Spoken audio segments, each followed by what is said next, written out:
Scrubbing the marble floor, looked at my steel toe boots, and whispered that she was sorry, calling me sir, promising she would clean it again. I did not scream.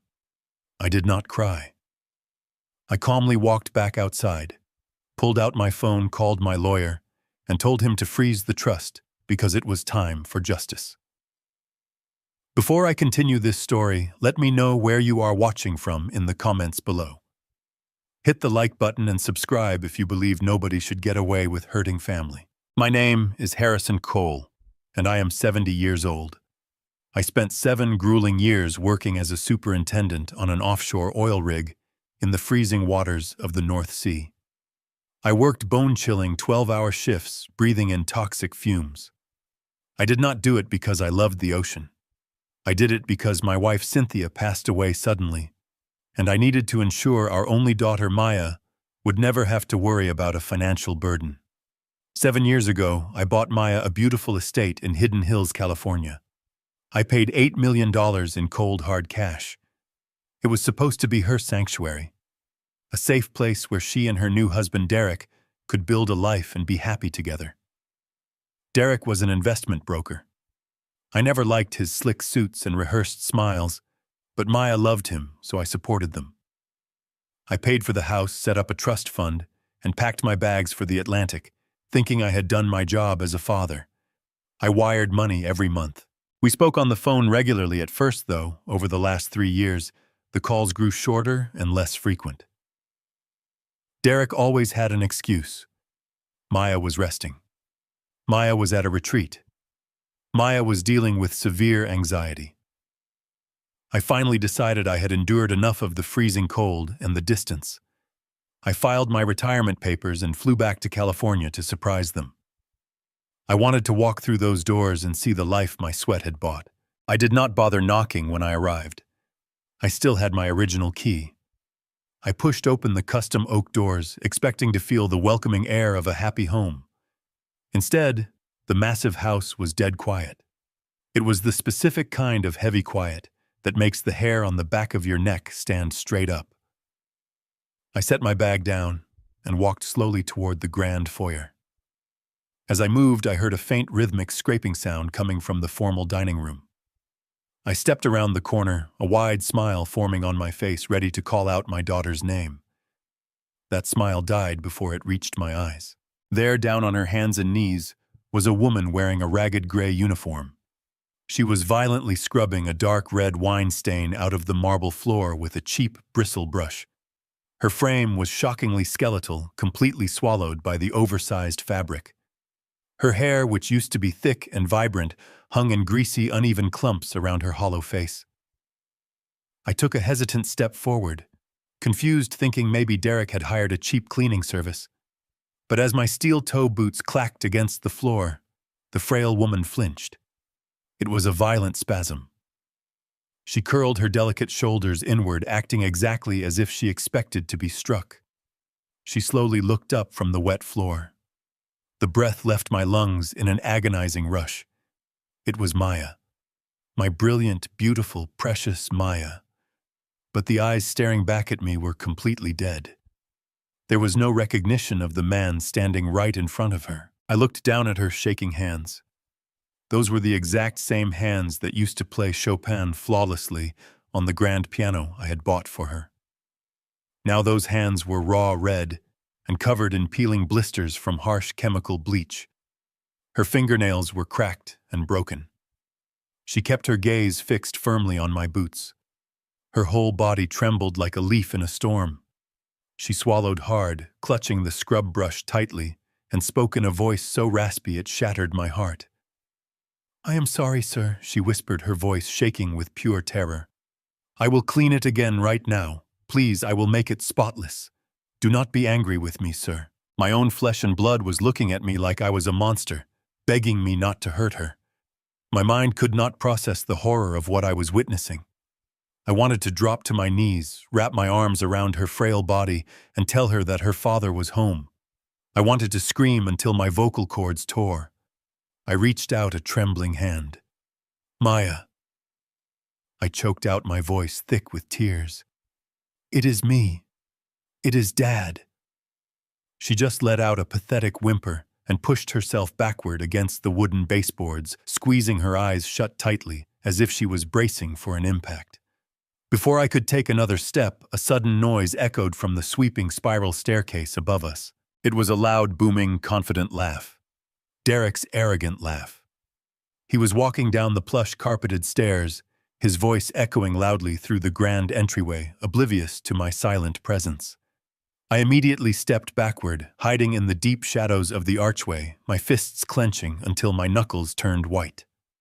Derek strolled confidently into the bright light, wearing a tailored navy blue suit, holding a crystal champagne flute. He looked healthier, richer, and more arrogant than I remembered. But he was not walking alone. Walking arm in arm with my son-in-law was a glamorous woman I had never seen before. She was laughing at something he said, twirling a manicured finger through her long blonde hair. She was wearing an emerald green dress, but the dress was not what caught my attention. Resting against her collarbone, catching the light from the crystal chandelier, was an antique emerald necklace. It was Cynthia's necklace.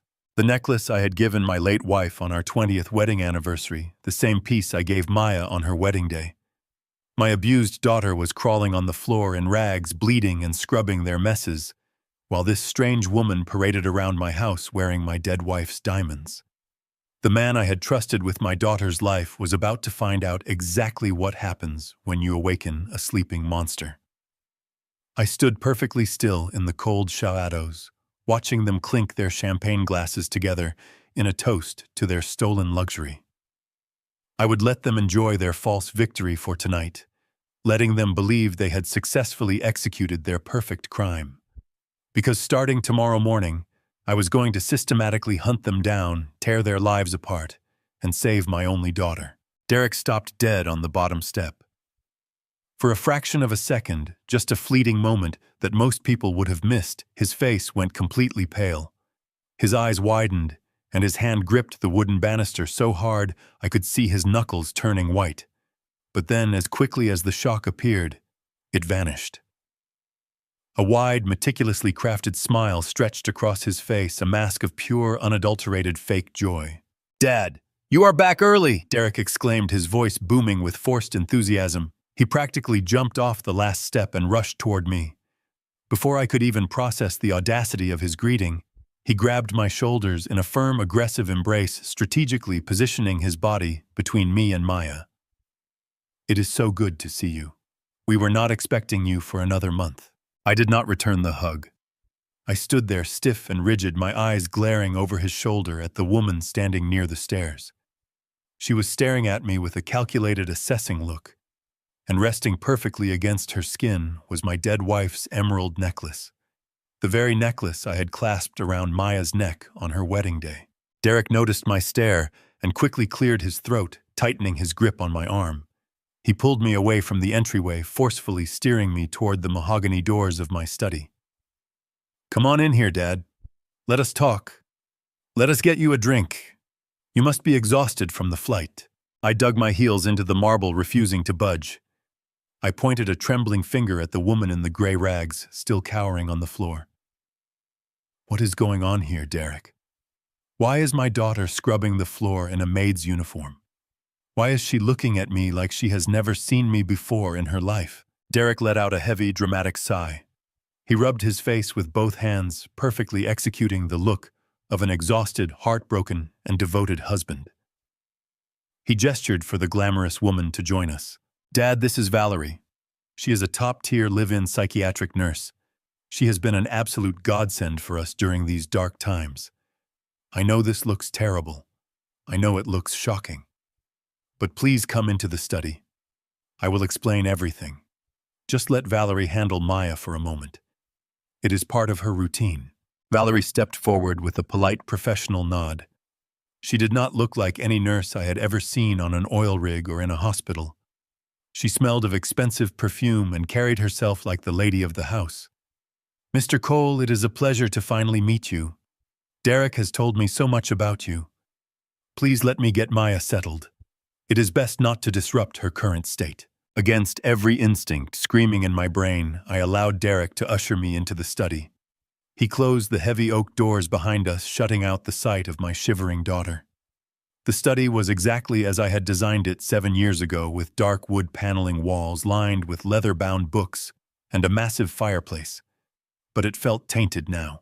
Derek walked over to the wet bar and poured a generous measure of scotch. He held the crystal tumbler out to me, his face etched with manufactured sorrow. I did not take the glass. I just stared at him, waiting.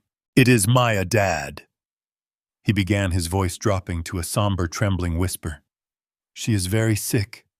I did not want to tell you while you were out on the rig. You were doing such dangerous work, and I knew how much you worried about her. I wanted to handle it. I promised you I would take care of her, and I have been trying my best." "What kind of sick?" I demanded, my voice low and dangerous. Derek sat down on the edge of the leather sofa, resting his elbows on his knees. 4 years ago, while you were on your second rotation, Maya got pregnant. We were overjoyed. But there were complications. She suffered a severe late-term miscarriage. It was traumatic, Dad. Physically and mentally devastating. We lost the baby, and then I lost my wife. He paused, letting the silence hang in the air, allowing the weight of his words to settle over me. I felt a sharp, agonizing twist in my chest. A grandchild. My daughter had lost a child, and I had been freezing on a steel platform thousands of miles away, completely unaware of her agony. The grief broke something inside her. Derek continued, wiping a non-existent tear from his eye. The doctors diagnosed her with severe, untreatable, paranoid schizophrenia. It was triggered by the trauma. She lost her short-term memory. She started having terrifying hallucinations. She became a danger to herself, Dad. She tried to hurt herself multiple times. I sank into the chair opposite him, the breath knocked out of me. Schizophrenia. It sounded so clinical, so final. But why is she dressed like that? I asked, my voice barely a rasp. Why is my daughter scrubbing floors on her hands and knees? We have the money. I left you millions in the trust to hire the best care in the world. We did, Derek said, quickly leaning forward with an earnest, pleading expression. That is why Valerie is here. She is the best, the top specialist in the state, and the cleaning, Dad, that is actually part of her prescribed therapy. The doctors call it grounding. When Maya slips into a severe psychotic episode, when she loses her grip on reality, she needs repetitive menial labor to anchor her brain. The physical act of scrubbing, the repetitive motion, it calms her nervous system. It is the only thing that stops the night terrors. I stared at the expensive Persian rug beneath my feet. Derek's explanation was incredibly detailed, medically plausible, and delivered with such heartbreaking conviction. He sounded like a man who had spent years battling an invisible demon to save the woman he loved. He explained that they had to take away her nice clothes because she would tear them apart during her episodes. He claimed they gave her the uniform because it was durable and easy to replace. And the necklace, I asked, looking up at him. Why is the nurse wearing Cynthia's necklace? Derek did not even blink. He had an answer ready. Maya kept trying to swallow the stones, Dad. She thought they were medicine. Valerie wears it to keep it safe but visible because seeing it sometimes triggers a positive memory for Maya. It is a therapeutic tool. I swear to you, every single thing we are doing in this house is strictly for Maya's survival. I sat there in the quiet study, my heart aching with a profound, suffocating guilt. I had been away for 7 years. I had missed the most horrific tragedy of my daughter's life. I had left her alone with a husband who, by his own account, had sacrificed everything to keep her alive. I was on the verge of believing him. I was on the verge of breaking down in tears, of apologizing for my initial anger, of thanking this man for carrying the burden I should have carried. I looked at Derek, seeing him not as the slick broker I had always distrusted, but as a tragic, exhausted caretaker. I opened my mouth to speak, to offer my support, to tell him that we would get through this terrible nightmare together. But then the heavy study door swung open. It did not creak or open slowly. It flew open with the chaotic energy of a child. A little boy no older than 6 years old bounded into the room. He had a mop of messy brown hair, rosy cheeks, and dirt on the knees of his expensive jeans. He carried a plastic dinosaur toy in his small hand. He completely ignored the grand surroundings. He did not look at me. He did not even look at the woman in the gray rags who was still out in the hallway. Instead, he ran straight past Derek, sprinting toward the glamorous woman who had just stepped into the doorway behind him. "Mommy," the little boy yelled, throwing his arms around Valerie's legs. "I found my dinosaur in the garden. Can we watch a movie now?" Valerie froze. Her manicured hand hovered awkwardly in the air over the boy's head. I watched as the blood instantly drained from Derek's face. His smooth, confident facade shattered in a microscopic instant. His jaw clenched so hard, a muscle ticked frantically in his cheek. His eyes darted to me, filled with an unmistakable raw and absolute panic. The silence in the room was sudden and deafening, broken only by the innocent laughter of a child calling a nurse his mother in a house bought by my money, while my daughter scrubbed the floors outside. I did not say a word. I just looked at the boy. Then I looked at Derek, and the cold, hard truth began to claw its way out of the darkness. I needed every single ounce of discipline I had learned on the rigs to keep my hands at my sides. Every muscle in my body coiled, screaming at me to lunge across the mahogany desk, grab Derek by the collar of his tailored suit, and throw him through the expensive glass windows of the study. He stood there maintaining his tragic expression, entirely unaware of the violent storm raging inside my head. The boy was holding on to Valerie, burying his face in the expensive fabric of her dress, while my daughter was out in the hall, scrubbing the floor like a dog. I dug my fingernails into my palms until the skin nearly broke. I could not act now. If I exploded, if I showed them my hand, Derek would call the police. He would use his legal authority to ban me from the property, and he might disappear with Maya before I could build a case. I had to play the game. I had to be the broken, exhausted old man they thought I was. I forced my shoulders to slump. I let a heavy, trembling sigh escape my lips, rubbing my eyes as if the weight of the revelation had completely shattered my spirit. "You are right, Derek," I murmured, keeping my voice shaky and weak. "I am just so shocked. I had no idea she was this sick. I should not have barged in here without calling first. I was just so eager to see my little girl. But I see now that I have upset the balance. I am so sorry for disrupting her routine." Valerie exchanged a fleeting, triumphant glance with Derek.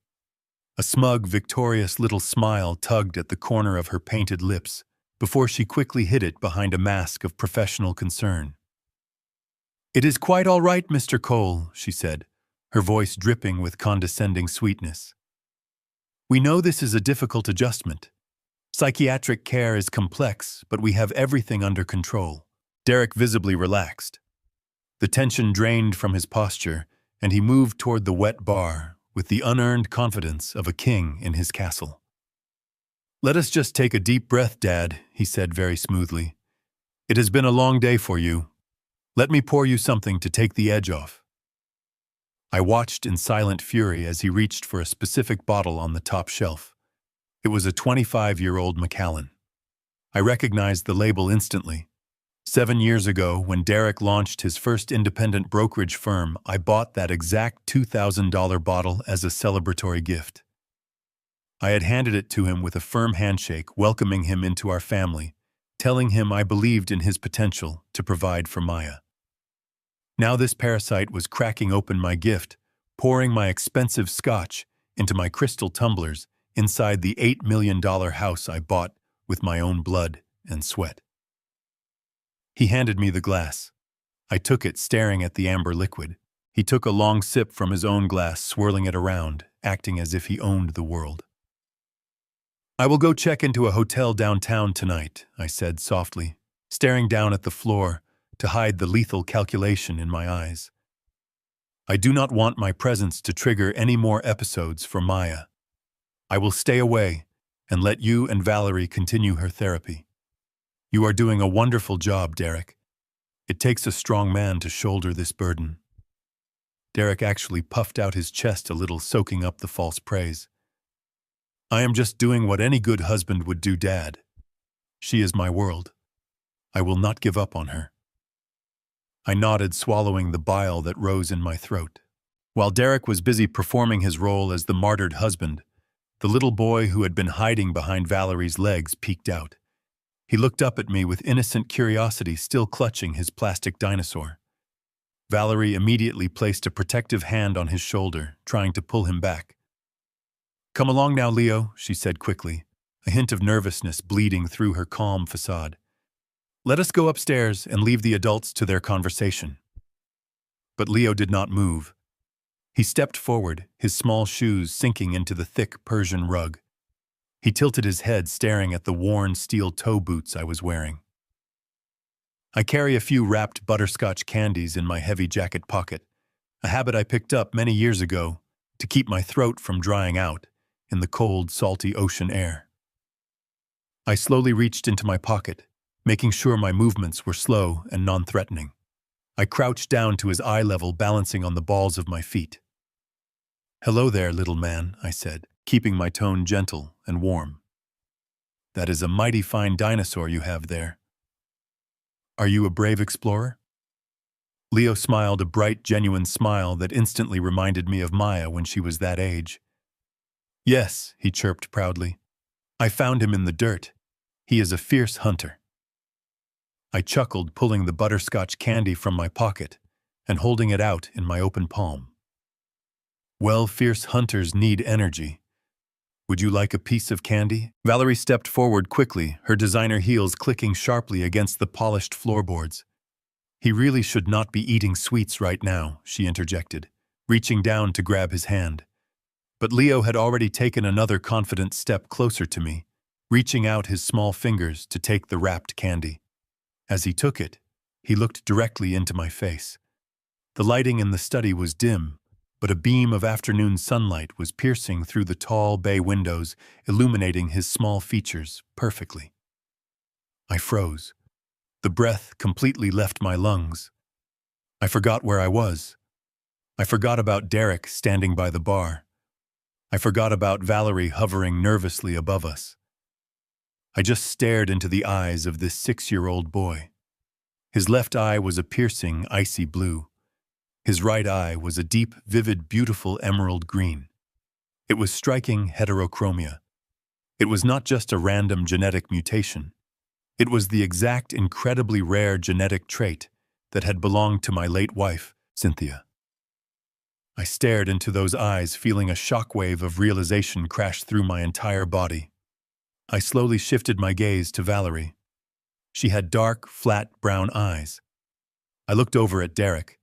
He had standard, unremarkable brown eyes. It is biologically impossible for two brown-eyed parents to produce a child with this exact, specific genetic anomaly. It was a complete mathematical impossibility. I looked back down at the little boy happily unwrapping the butterscotch. My hands began to tremble, not from old age, but from the horrifying weight of the truth. The sad story about the tragic late-term miscarriage was a complete lie. The precious baby did not die.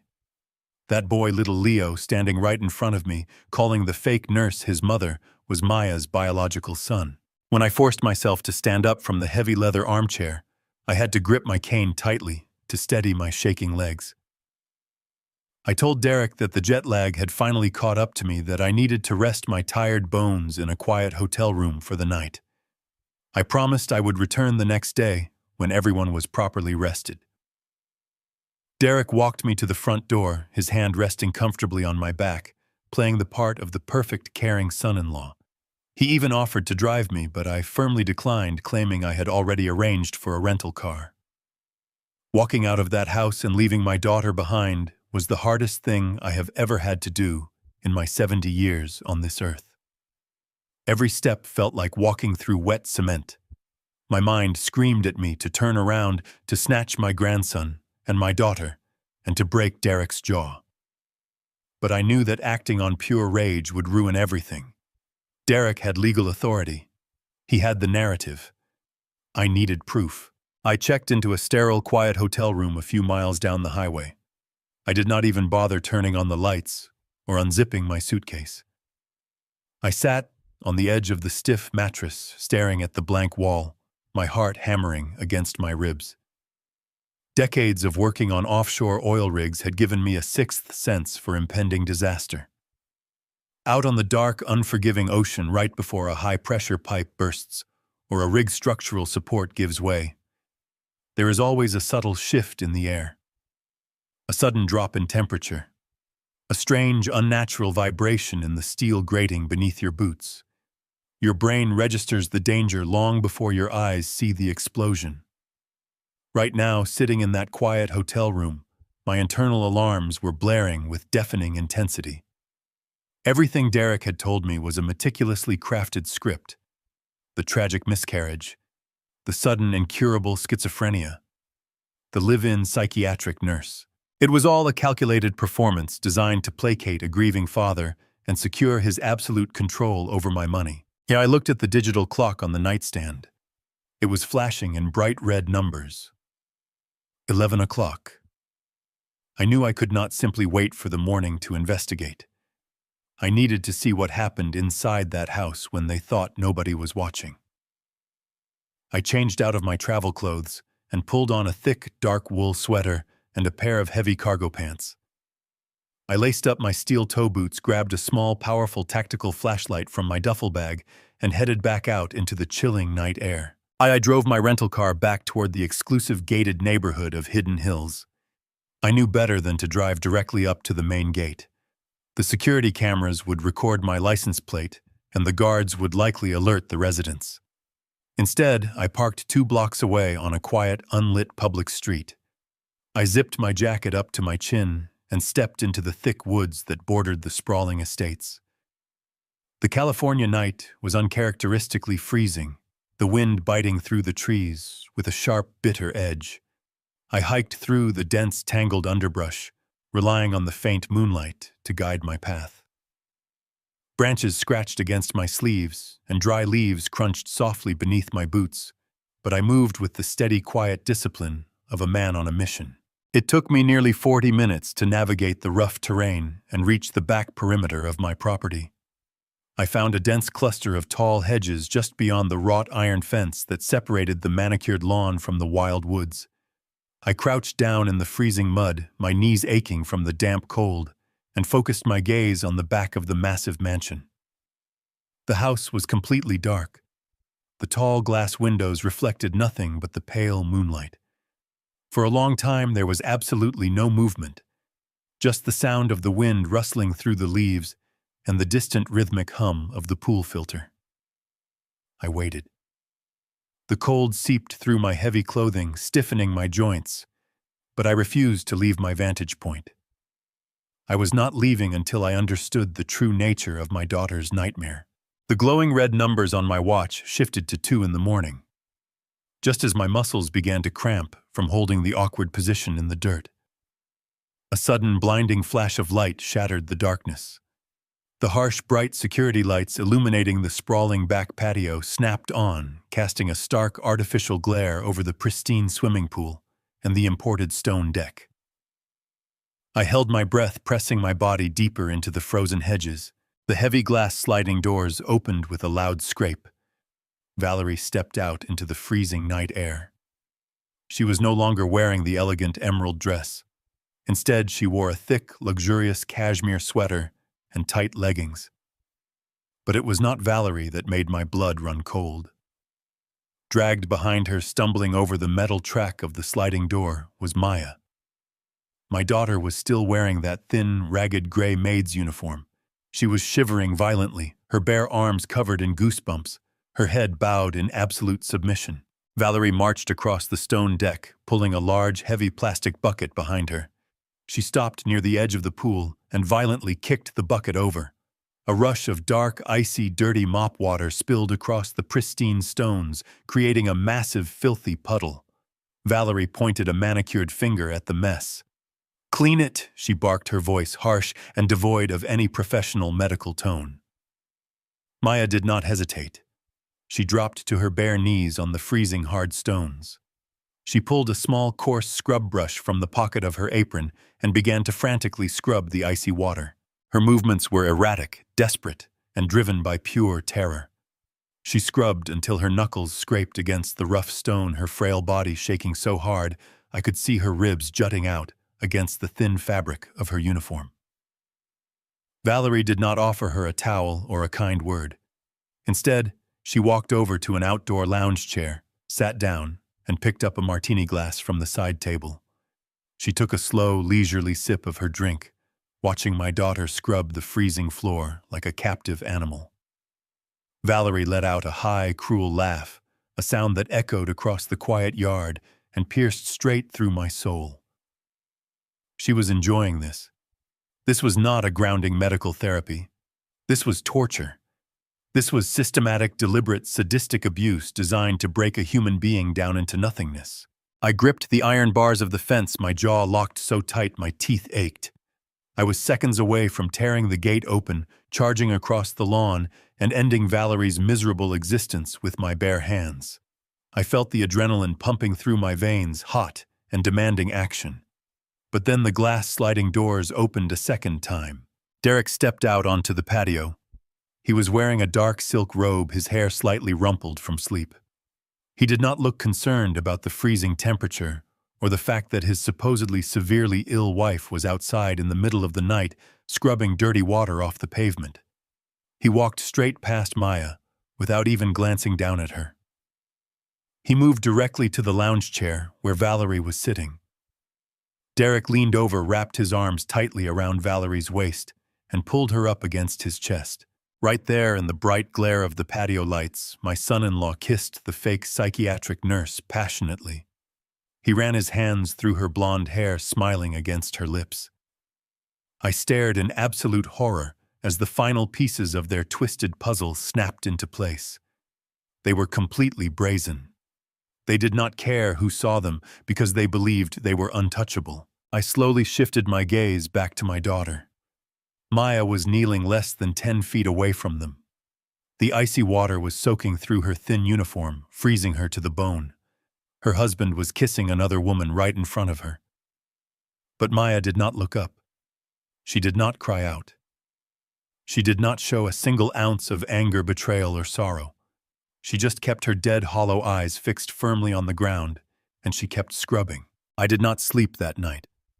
I stumbled back through the freezing woods to my rental car, my chest hollowed out by the sheer cruelty I had just witnessed.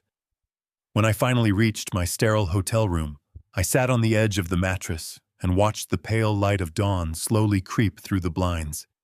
Every instinct in my body urged me to call the police, to kick down the heavy oak doors of that mansion and drag Derek out into the street by his throat. But I knew the law.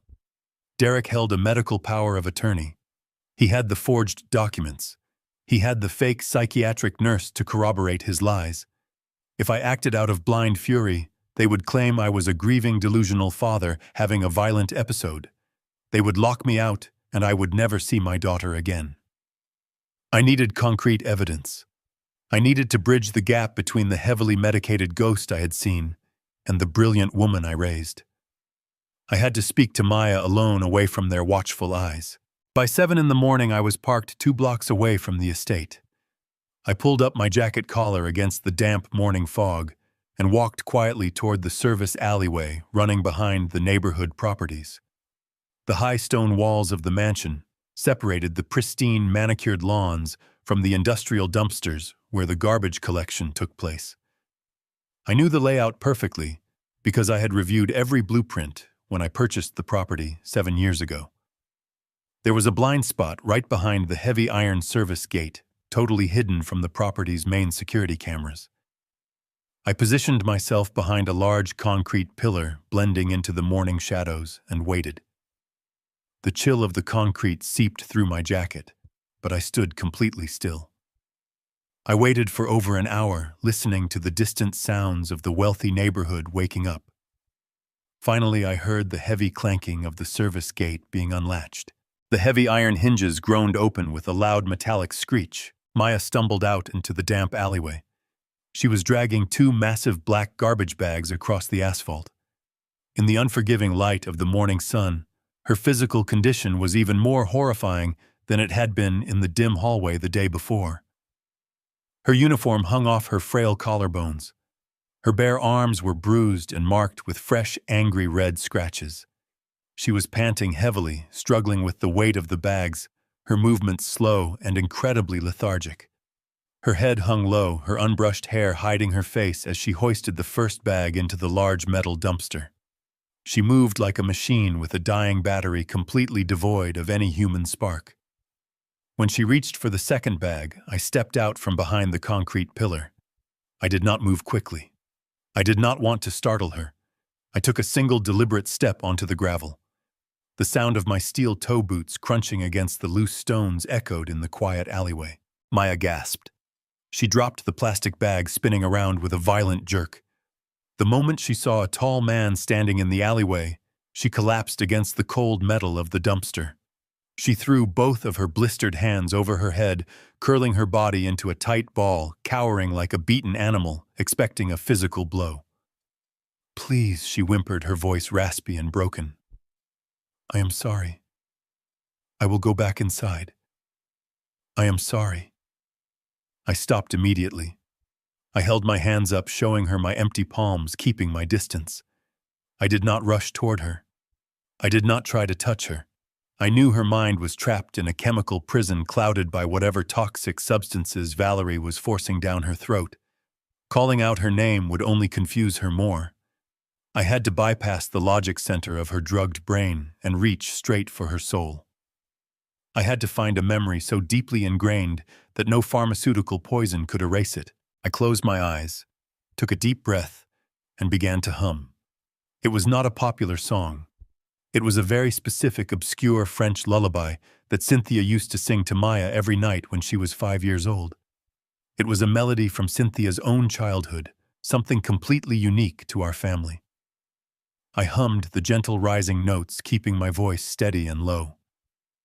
The soft melody drifted through the cold morning air, cutting through the silence of the alleyway. Maya stopped trembling. Her hands slowly lowered from her face. She looked up at me, her chest heaving as she struggled to breathe. I kept humming the second verse, locking my eyes with hers. A massive, agonizing shift happened within her expression. The dead, hollow stare fractured. A spark of pure, desperate recognition flashed in her eyes. The heavy fog of the medication seemed to part for a fraction of a second.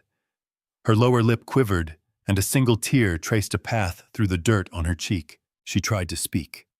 She opened her mouth, her jaw trembling violently as her brain fought a brutal war against the sedatives running through her veins. Her tongue was slurred, moving thickly inside her mouth. "Da," she choked out the syllable barely audible over the morning breeze. "Da." She squeezed her eyes shut, fighting with everything she had to form the word, her hands gripping the fabric of her ragged uniform. She knew exactly who I was. My daughter was still in there, buried beneath layers of chemical restraints and psychological torture. She took a tiny, shaky step toward me, reaching out a trembling, blistered hand. I wanted to grab her, pull her into my arms, and run straight to the hospital. I wanted to end this nightmare right now.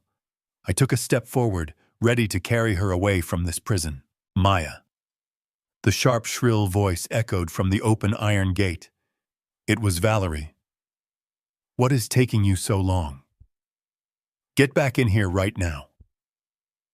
Maya flinched as if she had been struck by lightning. The spark of recognition in her eyes was instantly swallowed by sheer blinding panic. She lunged forward, closing the distance between us in a frantic blur. She did not hug me. Instead, she grabbed my right hand and aggressively shoved a small, crumpled piece of paper deep into my palm. She squeezed my fingers shut over it, gave me one last look of absolute terror, and turned around, sprinting clumsily back through the gate before Valerie could step into the alleyway. I stood alone in the cold shadows, listening to the heavy iron gate slam shut. I slowly opened my clenched fist. The crumpled paper was a stiff cocktail napkin from the house. I smoothed out the wrinkled edges. It was not filled with the chaotic, paranoid gibberish of a schizophrenic mind. Written across the white paper in a dark, rusty red fluid clearly drawn using her own blood were 3 desperate words. They took Leo. I did not sleep that night. I stumbled back through the freezing woods to my rental car. My chest hollowed out by the sheer cruelty I had just witnessed. When I finally reached my sterile hotel room, I sat on the edge of the mattress and watched the pale light of dawn slowly creep through the blinds. Every instinct in my body urged me to call the police to kick down the heavy oak doors of that mansion and drag Derek out into the street by his throat. But I knew the law. Derek held a medical power of attorney. He had the forged documents. He had the fake psychiatric nurse to corroborate his lies. If I acted out of blind fury, they would claim I was a grieving, delusional father having a violent episode. They would lock me out, and I would never see my daughter again. I needed concrete evidence. I needed to bridge the gap between the heavily medicated ghost I had seen and the brilliant woman I raised. I had to speak to Maya alone, away from their watchful eyes. By 7 in the morning, I was parked 2 blocks away from the estate. I pulled up my jacket collar against the damp morning fog and walked quietly toward the service alleyway running behind the neighborhood properties. The high stone walls of the mansion separated the pristine manicured lawns from the industrial dumpsters where the garbage collection took place. I knew the layout perfectly because I had reviewed every blueprint when I purchased the property 7 years ago. There was a blind spot right behind the heavy iron service gate, totally hidden from the property's main security cameras. I positioned myself behind a large concrete pillar, blending into the morning shadows, and waited. The chill of the concrete seeped through my jacket, but I stood completely still. I waited for over an hour, listening to the distant sounds of the wealthy neighborhood waking up. Finally, I heard the heavy clanking of the service gate being unlatched. The heavy iron hinges groaned open with a loud metallic screech. Maya stumbled out into the damp alleyway. She was dragging 2 massive black garbage bags across the asphalt. In the unforgiving light of the morning sun, her physical condition was even more horrifying than it had been in the dim hallway the day before. Her uniform hung off her frail collarbones. Her bare arms were bruised and marked with fresh, angry red scratches. She was panting heavily, struggling with the weight of the bags, her movements slow and incredibly lethargic. Her head hung low, her unbrushed hair hiding her face as she hoisted the first bag into the large metal dumpster. She moved like a machine with a dying battery completely devoid of any human spark. When she reached for the second bag, I stepped out from behind the concrete pillar. I did not move quickly. I did not want to startle her. I took a single deliberate step onto the gravel. The sound of my steel toe boots crunching against the loose stones echoed in the quiet alleyway. Maya gasped. She dropped the plastic bag, spinning around with a violent jerk. The moment she saw a tall man standing in the alleyway, she collapsed against the cold metal of the dumpster. She threw both of her blistered hands over her head, curling her body into a tight ball, cowering like a beaten animal, expecting a physical blow. "Please," she whimpered, her voice raspy and broken. "I am sorry. I will go back inside. I am sorry." I stopped immediately. I held my hands up, showing her my empty palms, keeping my distance. I did not rush toward her. I did not try to touch her. I knew her mind was trapped in a chemical prison clouded by whatever toxic substances Valerie was forcing down her throat. Calling out her name would only confuse her more. I had to bypass the logic center of her drugged brain and reach straight for her soul. I had to find a memory so deeply ingrained that no pharmaceutical poison could erase it. I closed my eyes, took a deep breath, and began to hum. It was not a popular song. It was a very specific, obscure French lullaby that Cynthia used to sing to Maya every night when she was 5 years old. It was a melody from Cynthia's own childhood, something completely unique to our family. I hummed the gentle rising notes, keeping my voice steady and low. The soft melody drifted through the cold morning air, cutting through the silence of the alleyway. Maya stopped trembling. Her hands slowly lowered from her face. She looked up at me, her chest heaving as she struggled to breathe. I kept humming the second verse, locking my eyes with hers. A massive, agonizing shift happened within her expression. The dead, hollow stare fractured. A spark of pure, desperate recognition flashed in her eyes. The heavy fog of the medication seemed to part for a fraction of a second. Her lower lip quivered, and a single tear traced a path through the dirt on her cheek. She tried to speak. She opened her mouth, her jaw trembling violently as her brain fought a brutal war against the sedatives running through her veins. Her tongue was slurred, moving thickly inside her mouth. She choked out the syllable barely audible over the morning breeze. Duh. She squeezed her eyes shut, fighting with everything she had to form the word, her hands gripping the fabric of her ragged uniform. She knew exactly who I was. My daughter was still in there, buried beneath layers of chemical restraints and psychological torture. She took a tiny, shaky step toward me, reaching out a trembling, blistered hand. I wanted to grab her, pull her into my arms, and run straight to the hospital. I wanted to end this nightmare right now. I took a step forward, ready to carry her away from this prison. Maya, the sharp, shrill voice echoed from the open iron gate. It was Valerie. What is taking you so long? Get back in here right now. Maya flinched as if she had been struck by lightning. The spark of recognition in her eyes was instantly swallowed by sheer, blinding panic. She lunged forward, closing the distance between us in a frantic blur. She did not hug me.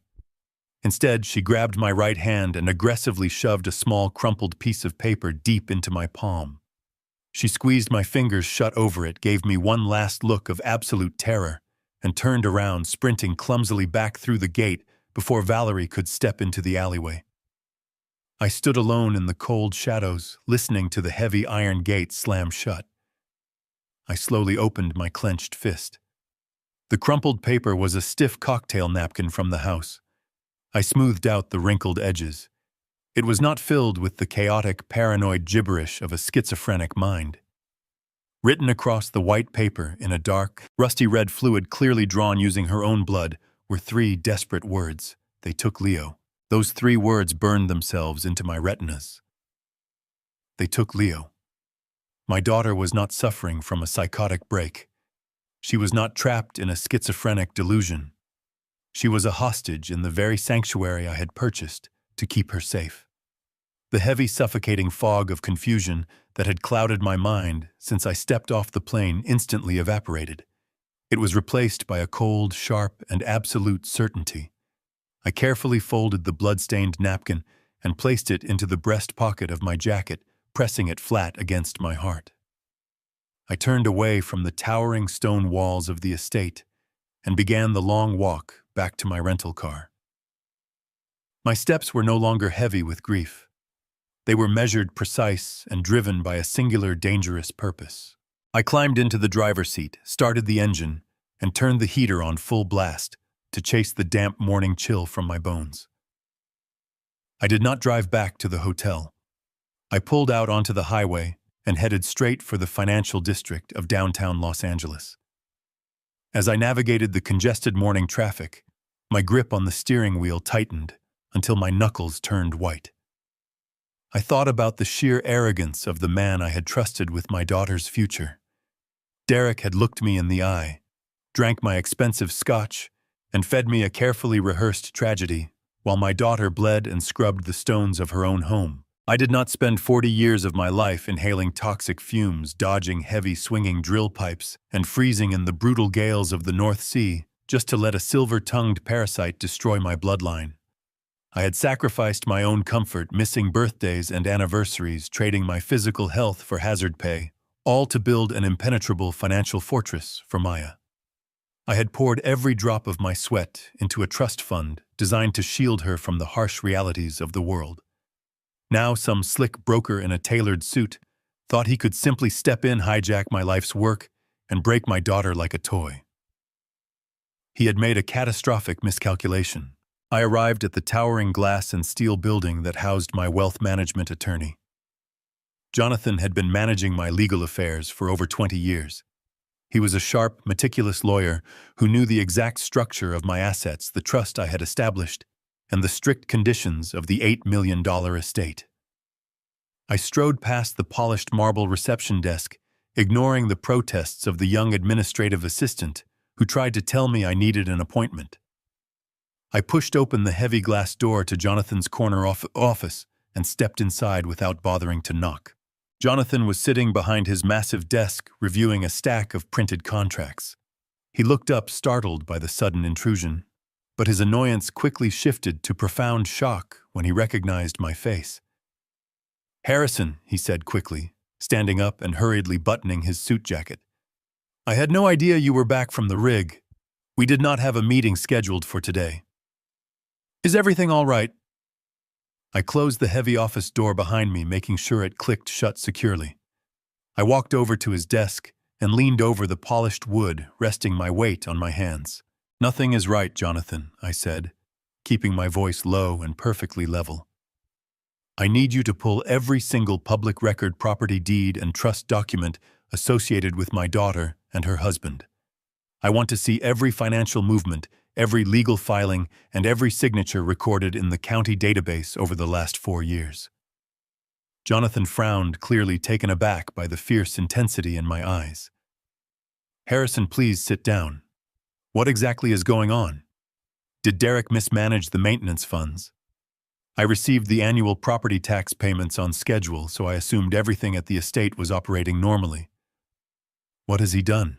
I reached into my jacket pocket, pulled out the crumpled, blood-stained napkin, and placed it on the pristine surface of his desk. I did not offer a long, emotional explanation.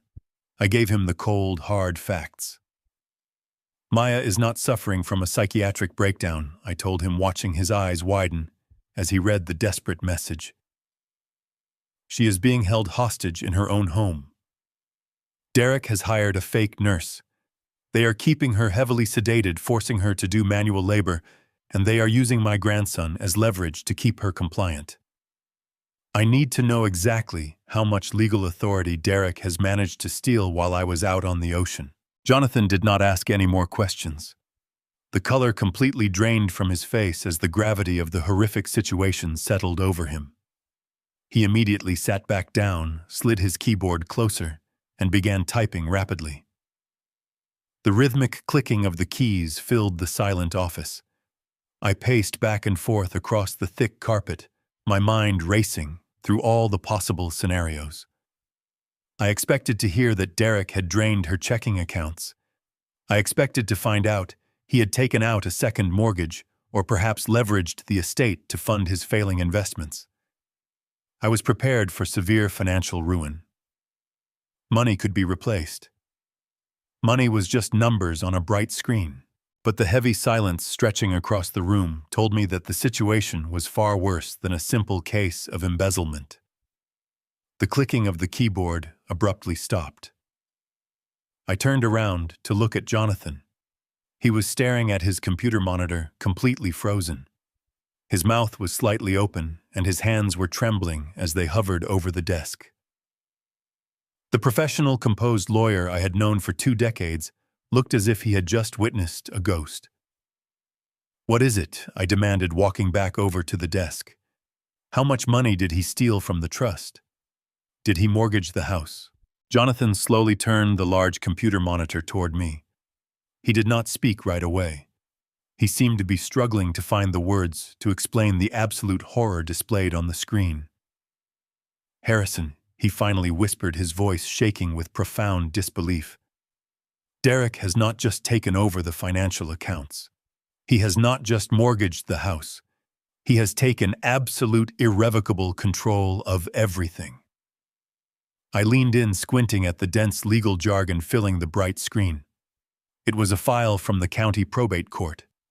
The document was a petition for a permanent conservatorship. Jonathan pointed a trembling finger at the second paragraph of the legal filing. 2 years ago, Derek filed an emergency petition with the court. Jonathan explained, his voice thick with dread. He claimed that Maya suffered a total psychological collapse due to immense grief.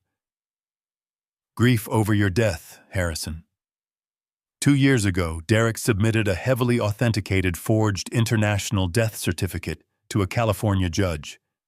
He claimed you were killed in a catastrophic explosion on an offshore oil rig in the North Sea, using your remote job to seal his absolute control." I stared at the glowing screen, feeling the temperature in the room plummet. Dead. I was legally dead. Derek had completely erased my existence with a few sheets of forged paper. He knew the isolation of an offshore oil rig meant I would not be checking my credit score or reading California probate notices. Jonathan sat frozen, his hands trembling as he stared at the horrible truth. He asked me if I wanted to call the federal authorities right now to bring down a massive hammer of fraud charges on Derek. I shook my head, my voice eerily calm despite the violent storm raging in my chest. Not yet, I told him. If we show our hand too early, Derek might panic. He might flee the country with my grandson. Or worse, he could use his legal conservatorship to authorize a lethal medical intervention for Maya before the police even breach the gates. I need to know every single thing happening inside that house. I need eyes and ears in every room to capture his entire network of lies before we strike. I left Jonathan in his office with strict orders to prepare the legal artillery, and I drove straight back into the heart of Los Angeles. 7 years ago, when I first bought the Hidden Hills estate, I spared absolutely no expense to ensure my daughter would be safe. I did not just buy a fancy alarm system. I paid $150,000 for a military-grade, state-of-the-art smart home surveillance network. It was designed by a private security firm that handled threat assessment for high-level corporate executives and foreign diplomats. The system included hidden microphones built directly into the crown molding, highly sensitive acoustic motion sensors, and microscopic camera lenses embedded seamlessly into the smoke detectors of every major room. When Derek officially moved in, he immediately changed all the digital passwords and user codes, claiming he valued their marital privacy. He manually disabled the local administrative access panels on the property, assuming he had permanently locked me out of the digital architecture forever. What that arrogant, thieving broker did not realize was that I never actually transferred the primary legal ownership of the security contract. I was still listed as the sole master account holder on all the foundational corporate records. I parked my rental car in front of a sleek, unmarked glass building located deep in the bustling business district. The elite security firm operated quietly from the shadows, completely without flashy corporate logos or bright neon signs. I walked swiftly through the automatic sliding doors and approached the pristine front reception desk. The administrative receptionist immediately asked for my identification. I handed her my passport and my original heavy paper account documents from 7 years ago. She scanned the thick paperwork, her professional smile faltering slightly when my full name popped up on her glowing computer monitor. She politely asked me to wait and nervously disappeared into a secure back room. A few minutes later, the director of operations, a stern, heavily built man named Marcus, who I had worked with 7 years ago, walked into the main lobby. He looked at me exactly as if he had just seen a walking ghost. He quickly admitted that they had received a formal notice of my death 2 years ago from my son-in-law, who had subsequently requested a complete transfer of the system credentials. I leaned heavily across the front desk, looking him dead in the eye, and told him that the official reports of my tragic death had been greatly exaggerated. I demanded my master access be reinstated immediately. Marcus did not argue with me. He brought me back to a highly secure server room, carefully verified my biological data, and completely overrode his digital blockade with a few keystrokes. Within 20 minutes, I possessed the encrypted master keys to the entire estate network. I drove back to my sterile hotel room, my pulse thrumming with a dark, heavy, and extremely dangerous anticipation. I sat at the small wooden desk near the window, flipped open my heavily encrypted laptop, and logged directly into the security firm and its private online portal. I typed in the complex master credentials.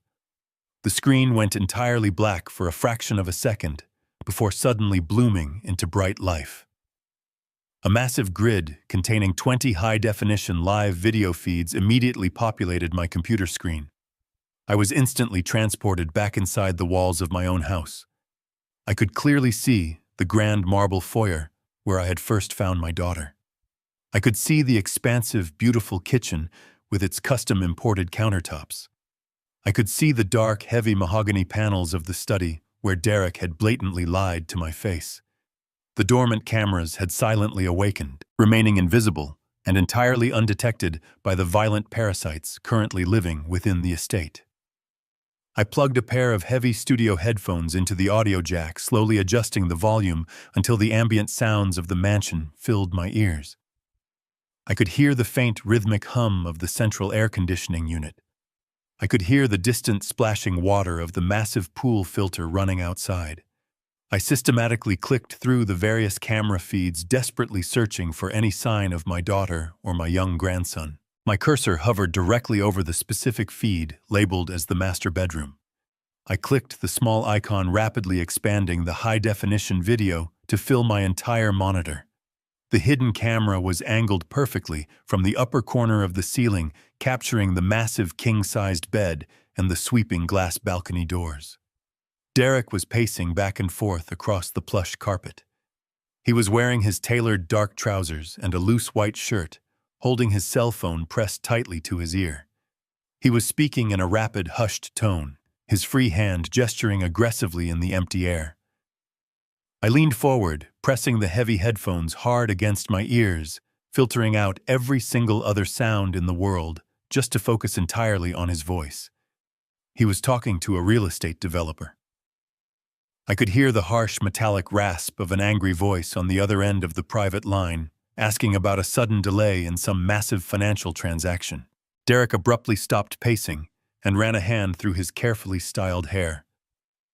"Listen to me," Derek said, his voice dripping with a terrifying, absolute cold certainty.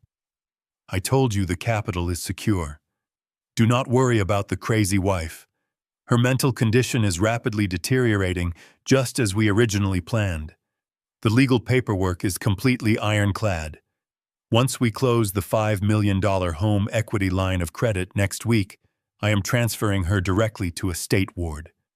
She will be locked away in a psychiatric facility, kept completely sedated at all times. She will not be an issue for us anymore, and the old man is already legally dead and permanently buried deep in the system. The money will be wired directly into the offshore accounts by Friday. Just have the contracts ready for my signature." I ripped the heavy studio headphones off my ears and threw them onto the hotel desk. The smooth leather slapped against the wood, but the sound barely registered over the roaring in my ears. I stared at the glowing monitor, watching Derek casually end his phone call and walk back into the master bathroom, as if he had just ordered takeout instead of condemning my daughter to a permanent state ward.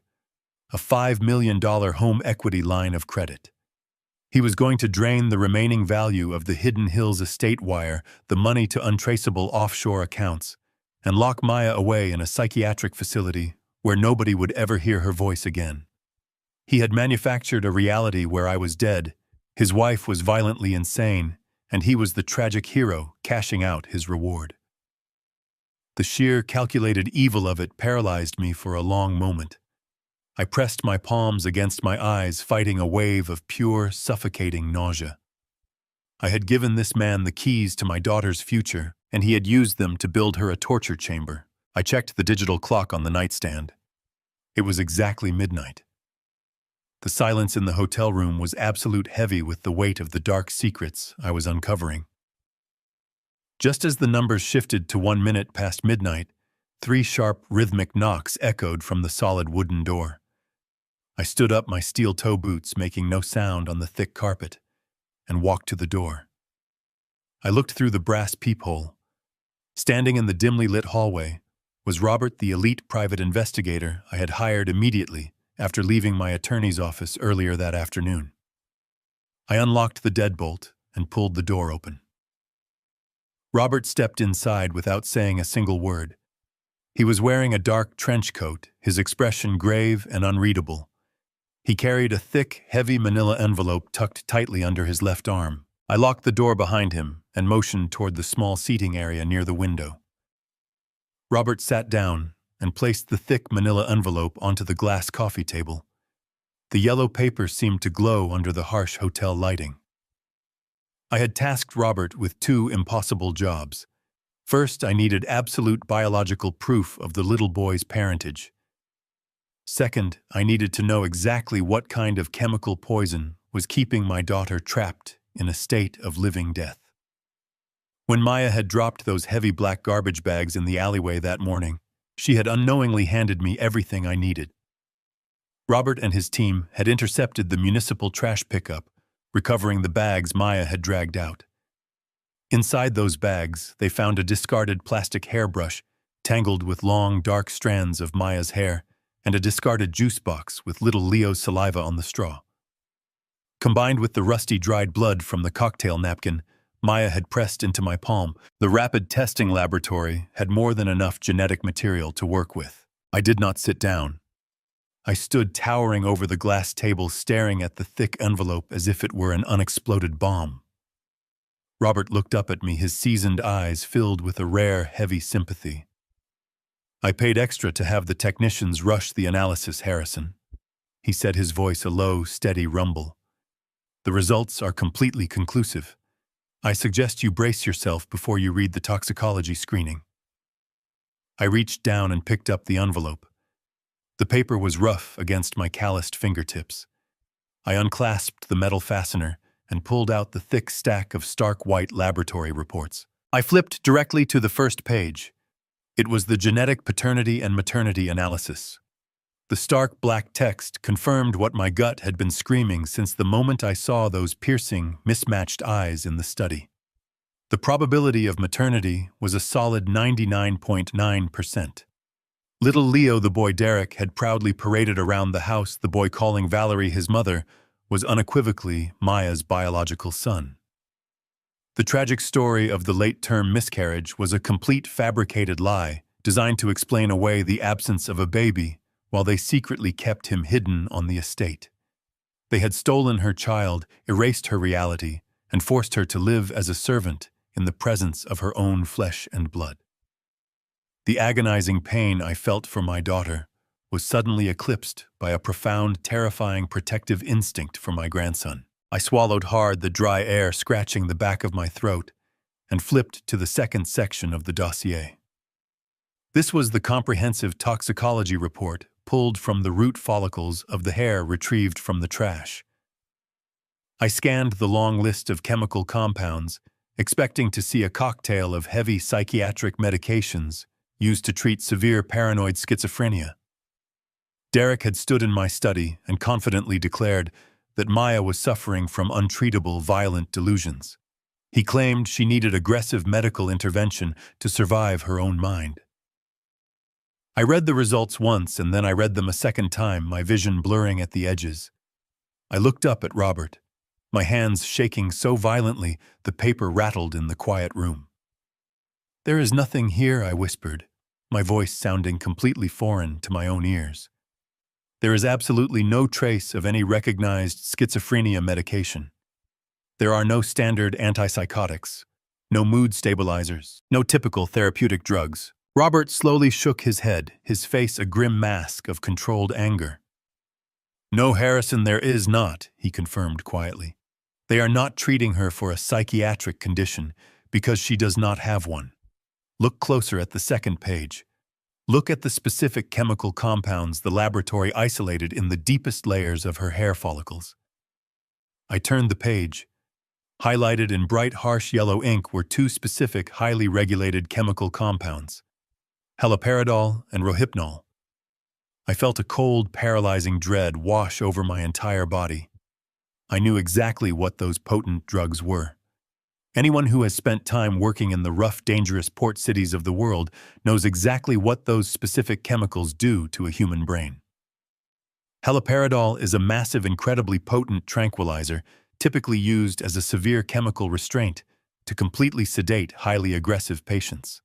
It strips away a person's motor functions, leaving them physically exhausted, compliant, and completely unable to fight back against an attacker. Rohypnol is a severe central nervous system depressant, commonly known for inducing profound total amnesia.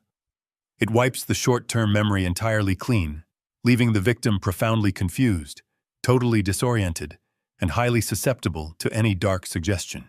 Derek and Valerie were not treating my beloved daughter for an illness. They were chemically lobotomizing her every single day. They were keeping her trapped in a manufactured nightmare, forcefully stripping away her memories and her strength so she would never remember who she was or realize that her beautiful son was living just upstairs. The sheer, unimaginable cruelty of their daily routine finally broke the last remaining shred of my restraint. I sat perfectly still in the darkness of my hotel room, the glow of the laptop screen casting a harsh light across my face.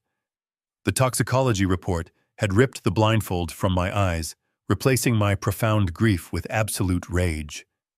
Derek and Valerie were not treating my daughter. They were dismantling her mind systematically, stripping away her consciousness with heavy chemical restraints. I turned my attention back to the high-definition video grid glowing on my monitor. It was midnight. The military-grade smart home surveillance system, the very system Derek thought he had disabled 7 years ago, was transmitting perfectly clear encrypted live feeds from every corner of the estate. I clicked on the feed labeled for the study, maximizing the window to fill my screen. I plugged my studio headphones in, pressing them tightly against my ears, bracing myself for whatever horrors the night would reveal. The study was illuminated by the soft glow of a single reading lamp on Derek's desk. For several minutes, the room remained entirely empty and utterly silent. Then the heavy oak doors swung open with a sudden violent force. Valerie strode into the room, her designer heels clicking sharply against the floorboards. She was not walking alone. Her left hand was tightly twisted into the thick roots of Maya's hair, forcefully dragging my frail daughter behind her. Maya stumbled over the threshold, letting out a weak whimper of pain, her skeletal frame practically swallowed by the oversized gray maid's uniform. Valerie did not show a single ounce of mercy. She yanked Maya's hair backward, forcing my daughter to her knees on the expensive Persian rug. "Stay right there and do not make a sound." Valerie hissed, her voice a cruel whisper that echoed perfectly through the hidden acoustic microphones. Maya simply bowed her head, her thin shoulders shaking violently, completely conditioned to submit. Derek emerged from the shadows near the wet bar, wearing his silk robe and a smug smile. He did not look at his wife kneeling on the floor. Instead, he casually picked up a crystal tumbler and filled it halfway with filtered water. He then reached into the pocket of his robe and pulled out a small, unmarked prescription bottle. I held my breath, my fingernails digging into my palms, as I watched him unscrew the cap. He tapped 3 large, chalky white pills onto the polished bar top. Using the heavy bottom of a silver shaker, he expertly crushed the pills into a fine dust. He swept the white powder into the crystal glass, swirling the water until the toxic mixture dissolved into a milky liquid. Haloperidol and rohypnol, the exact chemical combination the laboratory had identified. He was preparing her nightly dosage of absolute oblivion, treating my brilliant daughter like a feral animal that needed to be put down. Derek walked slowly across the room, stopping directly in front of Maya. He stood over her, holding the clouded glass.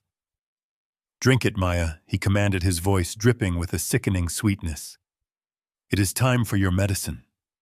It will make all those bad thoughts go away completely." Maya squeezed her eyes shut, turning her face toward the floor, her whole body rejecting the command. "Please, Derek," she mumbled, her voice thick and slurred from the residual drugs already coursing through her battered system. "Please, it makes me feel so dark inside. I want to see my baby. I want to see Leo." The mention of her son caused Valerie to let out a sharp bark of laughter. Valerie stepped forward, her face twisting into a sneer. "You do not have a son, Maya," she spat cruelly. "You are crazy. You are just a crazy woman who makes up stories. Now open your mouth and take your medicine before I lose my patience." When Maya kept her mouth firmly closed, shaking her head weakly, Derek's fake smile instantly vanished. He dropped his hand, violently gripping Maya by the jaw. He squeezed her cheeks together with brutal force, forcing her mouth open while she let out a muffled cry of pain. Valerie stepped up behind her, grabbing her shoulders to hold her still. Derek tipped the crystal glass back, pouring the drug-laced water directly down my daughter's throat. He held her jaw clamped shut until she reflexively swallowed the bitter liquid, gagging and coughing as the poison hit her stomach. "Good girl," Derek mocked, finally releasing his painful grip. He stepped back casually, wiping a stray drop of water from his robe. Maya slumped forward, resting her forehead against the thick wool of the rug. Within moments, the massive dose of tranquilizers began to take hold.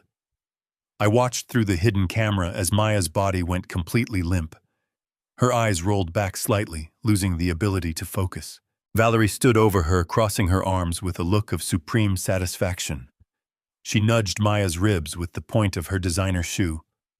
"Look at this pathetic mess," Valerie sneered, her voice echoing clearly through my headphones. "She is completely useless.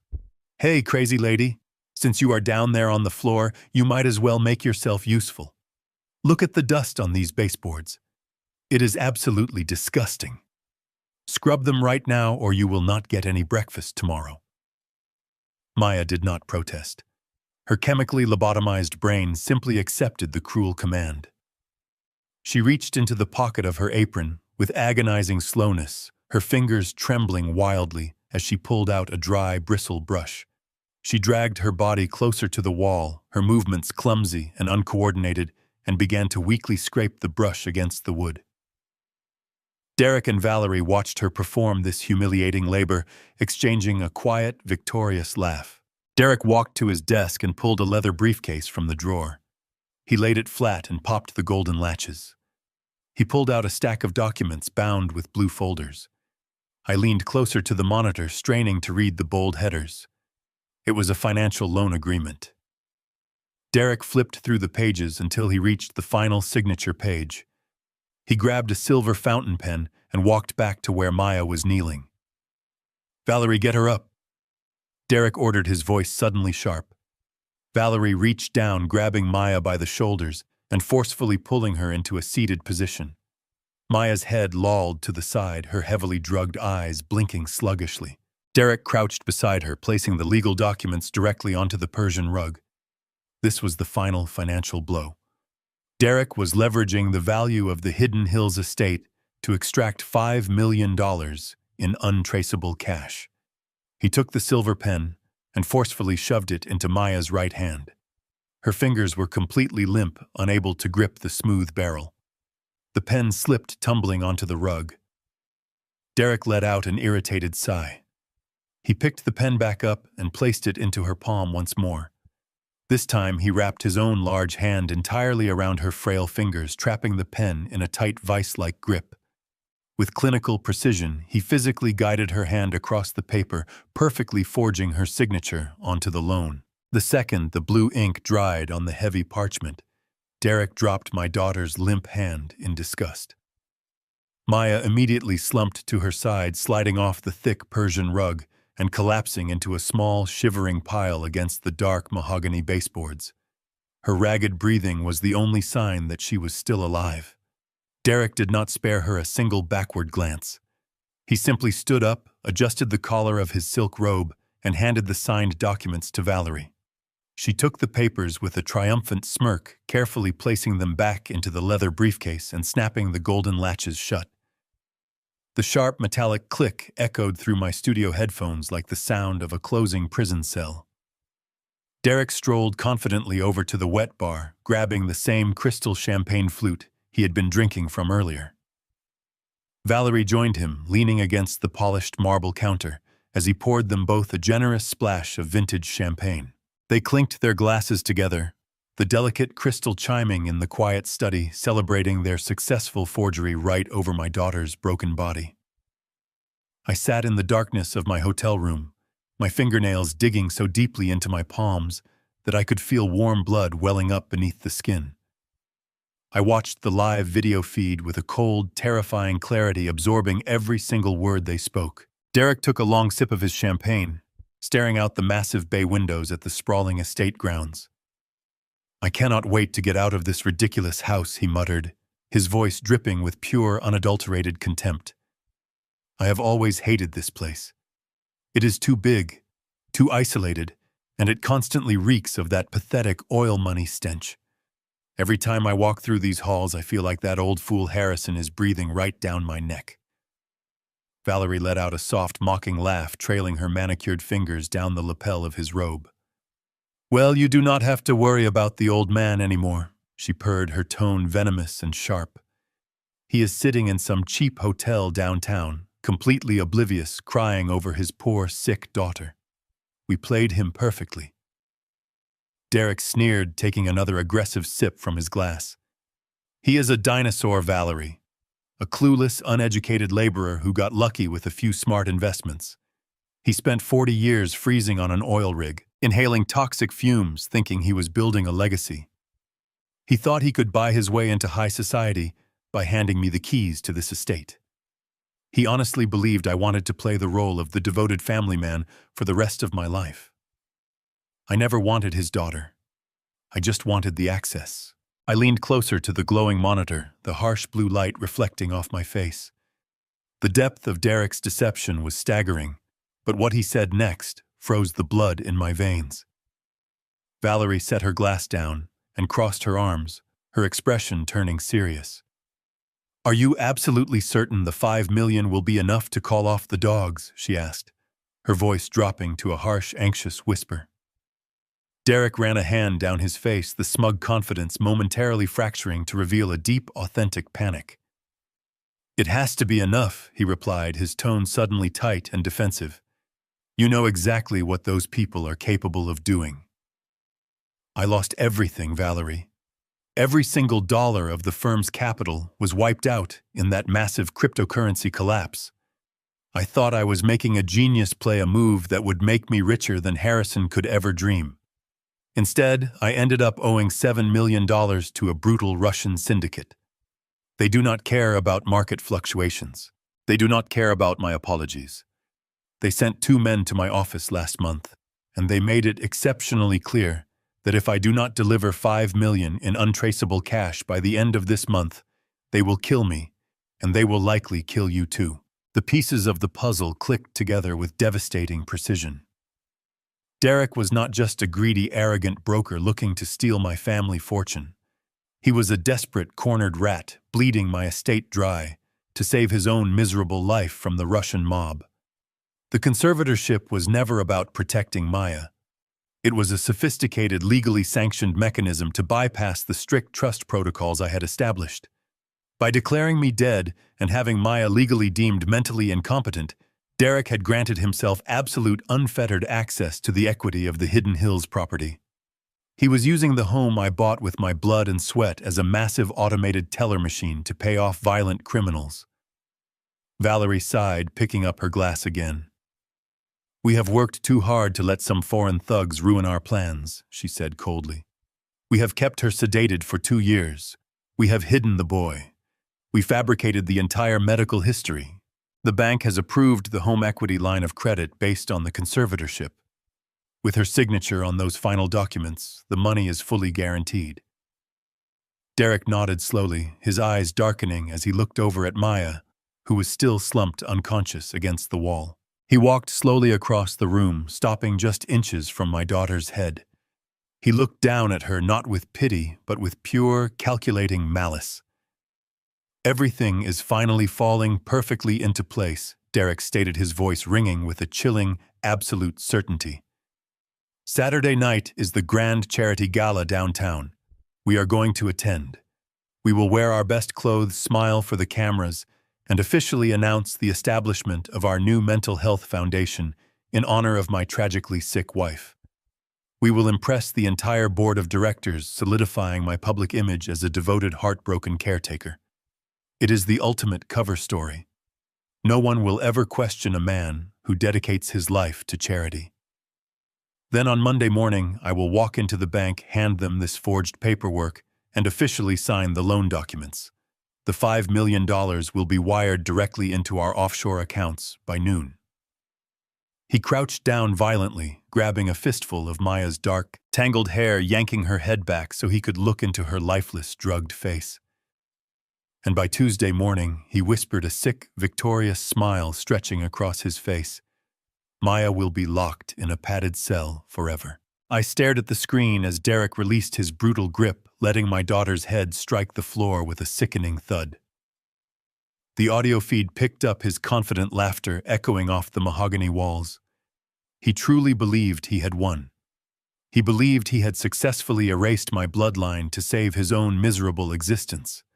But he did not realize that the old man he despised was watching his every move, capturing his entire confession on a secure digital server. Derek had given me the timeline, the motive, and the exact location for his final performance. I completely disabled the live feed screen, closed my heavy encrypted laptop, and slowly sat back in the deep shadows. The silence in the hotel room was absolute. I sat in the shadows, letting the horrifying reality wash over me. The sheer magnitude of their betrayal was no longer just a suspicion. It was a fully documented, indisputable fact. I packed my heavy encrypted laptop into my leather satchel. I placed the thick manila envelope containing the toxicology reports and the DNA results right next to it. In my breast pocket, resting over my heart, was the blood-stained cocktail napkin. I had the complete puzzle. I had the audio of Derek confessing to his massive cryptocurrency losses. I had the video of him chemically lobotomizing my daughter and forcing her to sign over the equity of the $8 million estate. I had undeniable proof of his ties to a brutal international crime syndicate. I zipped my jacket, walked out of the sterile hotel room, and drove straight back to the financial district as Los Angeles began to wake up around me. The morning sun felt very cold and distant. My mind was now singularly focused on the execution of my vengeance. I arrived at Jonathan's office tower just as the glass doors were unlocked for the day. I bypassed the receptionist striding down the carpeted hallway with the heavy steps of a man marching to war. When I pushed open the heavy oak door to the corner office, Jonathan was not alone. Standing near the floor-to-ceiling windows was a tall, sharply dressed man with a stern, weathered face and a posture that radiated authority. Jonathan quickly stood up from his desk, gesturing toward the stranger. "Harrison Jonathan," said, his voice tense and hushed. "This is Special Agent Marcus Thorne. He is a senior operative with the Federal Bureau of Investigation, specifically heading the Financial Crimes and Organized Syndicate Division. I called him the moment I verified the forged international death certificate in the county database. He has been tracking the Russian syndicate Derek mentioned for over 3 years." I walked over to the mahogany conference table in the center of the room. I unlatched my leather satchel and began to lay out my arsenal. I did not speak right away. I let the evidence do the talking. First, I placed the thick stack of rapid testing laboratory results on the polished wood. I pointed to the glowing yellow highlights indicating the massive sustained doses of haloperidol and rohypnol that were currently stripping away my daughter's mind. Next, I placed the DNA test confirming that the little boy hidden in the house was my biological grandson. Then I reached into my jacket and gently laid the crumpled, blood-stained napkin on top of the medical files. Finally, I opened my laptop, entered my encryption keys, and played the audio and video recordings I had captured through the smart home surveillance network. Agent Thorne leaned over the table, his sharp eyes absorbing every detail. He listened to Derek's recorded voice confessing to the $5 million debt. He watched the clear, high-definition footage of Valerie violently dragging my frail daughter across the study floor. He saw Derek forcefully wrap his hand around Maya's limp fingers to forge the loan documents. The seasoned federal agent, a man who had likely witnessed decades of corporate greed and violent crime, clenched his jaw in visible disgust. The room fell into a heavy, suffocating silence as the video feed ended. Agent Thorne pulled his cell phone from his interior jacket pocket. "Mr. Cole," he said, his voice firm and completely authoritative. "This is a severe active hostage situation coupled with multi-million-dollar wire fraud and ties to a known violent syndicate. I am calling the regional field office right now. We are going to dispatch a tactical response team. We will breach the perimeter of the Hidden Hills estate within the hour. Secure your daughter and your grandson and put both Derek and Valerie in federal custody before noon." I stepped forward and slammed my clenched fist down onto the solid mahogany table. The loud, violent crack echoed like a gunshot through the quiet office, causing both Jonathan and Agent Thorne to jolt backward in surprise. "No," I growled, my voice dropping into a low, dangerous register that demanded absolute obedience. "You are not going to breach that house today. If you send a tactical team in right now, it is just a standard arrest. Derek will hire a team of expensive defense attorneys. He will claim the psychiatric medication was a miscalculation by a rogue nurse. He will spin the financial fraud as a desperate mistake under extreme duress from the cartel. He will drag my traumatized daughter through years of agonizing court battles. A simple morning raid is far too merciful for what they have done to my bloodline. I do not just want an arrest. I want total, absolute, and highly public annihilation. Agent Thorne lowered his cell phone, his eyes narrowing as he assessed the dangerous resolve burning in my expression. "You are playing a very risky game," Mr. Cole, Thorne warned calmly. "Your daughter is in severe physical and psychological danger. Every hour she remains in their custody increases the risk to her life. I know exactly what the risks are." I fired back, leaning heavily over the table until I was inches from the agent's face. I survived 40 years on the most dangerous offshore oil rigs in the world by anticipating the pressure, by knowing exactly when to vent the valves and when to let the fire burn. Derek is a narcissist. He operates entirely on ego, public perception, and the illusion of absolute control. If we arrest him quietly in his pajamas on a Tuesday morning, he retains a shred of his dignity. We have to destroy him at the exact moment he believes he is a god. I pointed to the frozen video frame of Derek smiling in his silk robe. Saturday night, I continued, my voice cold. Derek is hosting a massive charity gala in the Grand Ballroom. He has invited the city's wealthiest developers, prominent brokers, and the board of directors for his fabricated foundation. He plans to stand on a brightly lit stage wearing a tuxedo and play the tragic husband raising money for his ill wife. He wants to secure his public image before he signs the $5 million home equity loan on Monday morning and locks my daughter in a state ward on Tuesday. I want to let him host that gala. I want to let him invite the absolute elite of the city. I want him to stand under those bright lights holding a crystal glass of champagne surrounded by applause at the untouchable peak of his arrogance. That is when I will rip the floor entirely out from under him. Thorne stared at me for a long moment. He looked down at the blood-stained napkin. He recognized the immovable force of a father seeking ultimate justice. "We have a deal, Mr. Cole," he agreed quietly. "We will let him have his grand stage. My federal agents will go undercover as the event staff. And when he takes the microphone, we will bring the curtain down." Saturday night descended upon the Hidden Hills estate like a heavy velvet curtain. The $8 million mansion was now glowing with the warm, artificial light of crystal chandeliers. I parked down the road and walked the rest of the way. The circular driveway was packed with luxury vehicles. Ferraris and Bentleys glinted under the security lights.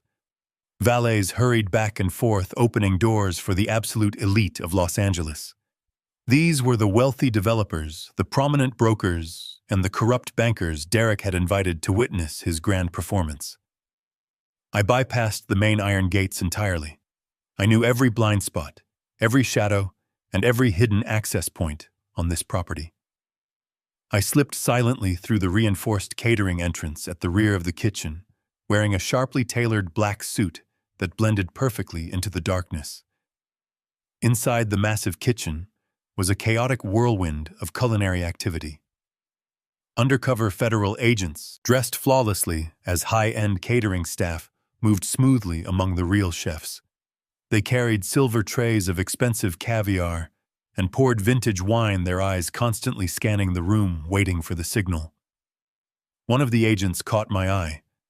He gave me a single, barely perceptible nod. The trap was set. The guillotine was raised. I walked past the bustling prep stations and slipped through the swinging doors that led directly into the grand foyer. The transformation of my daughter's sanctuary into a playground for the rich made my stomach turn. A string quartet played a soft melody, drifting over the murmur of wealthy socialites mingling in designer gowns and custom tuxedos.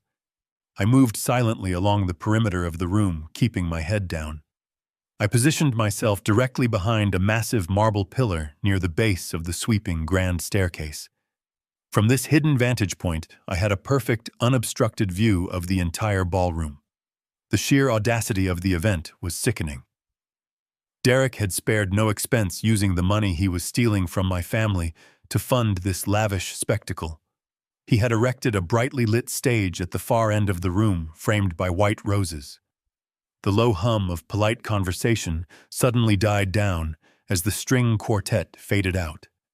The sharp tapping of a spoon against a crystal glass rang out through the room.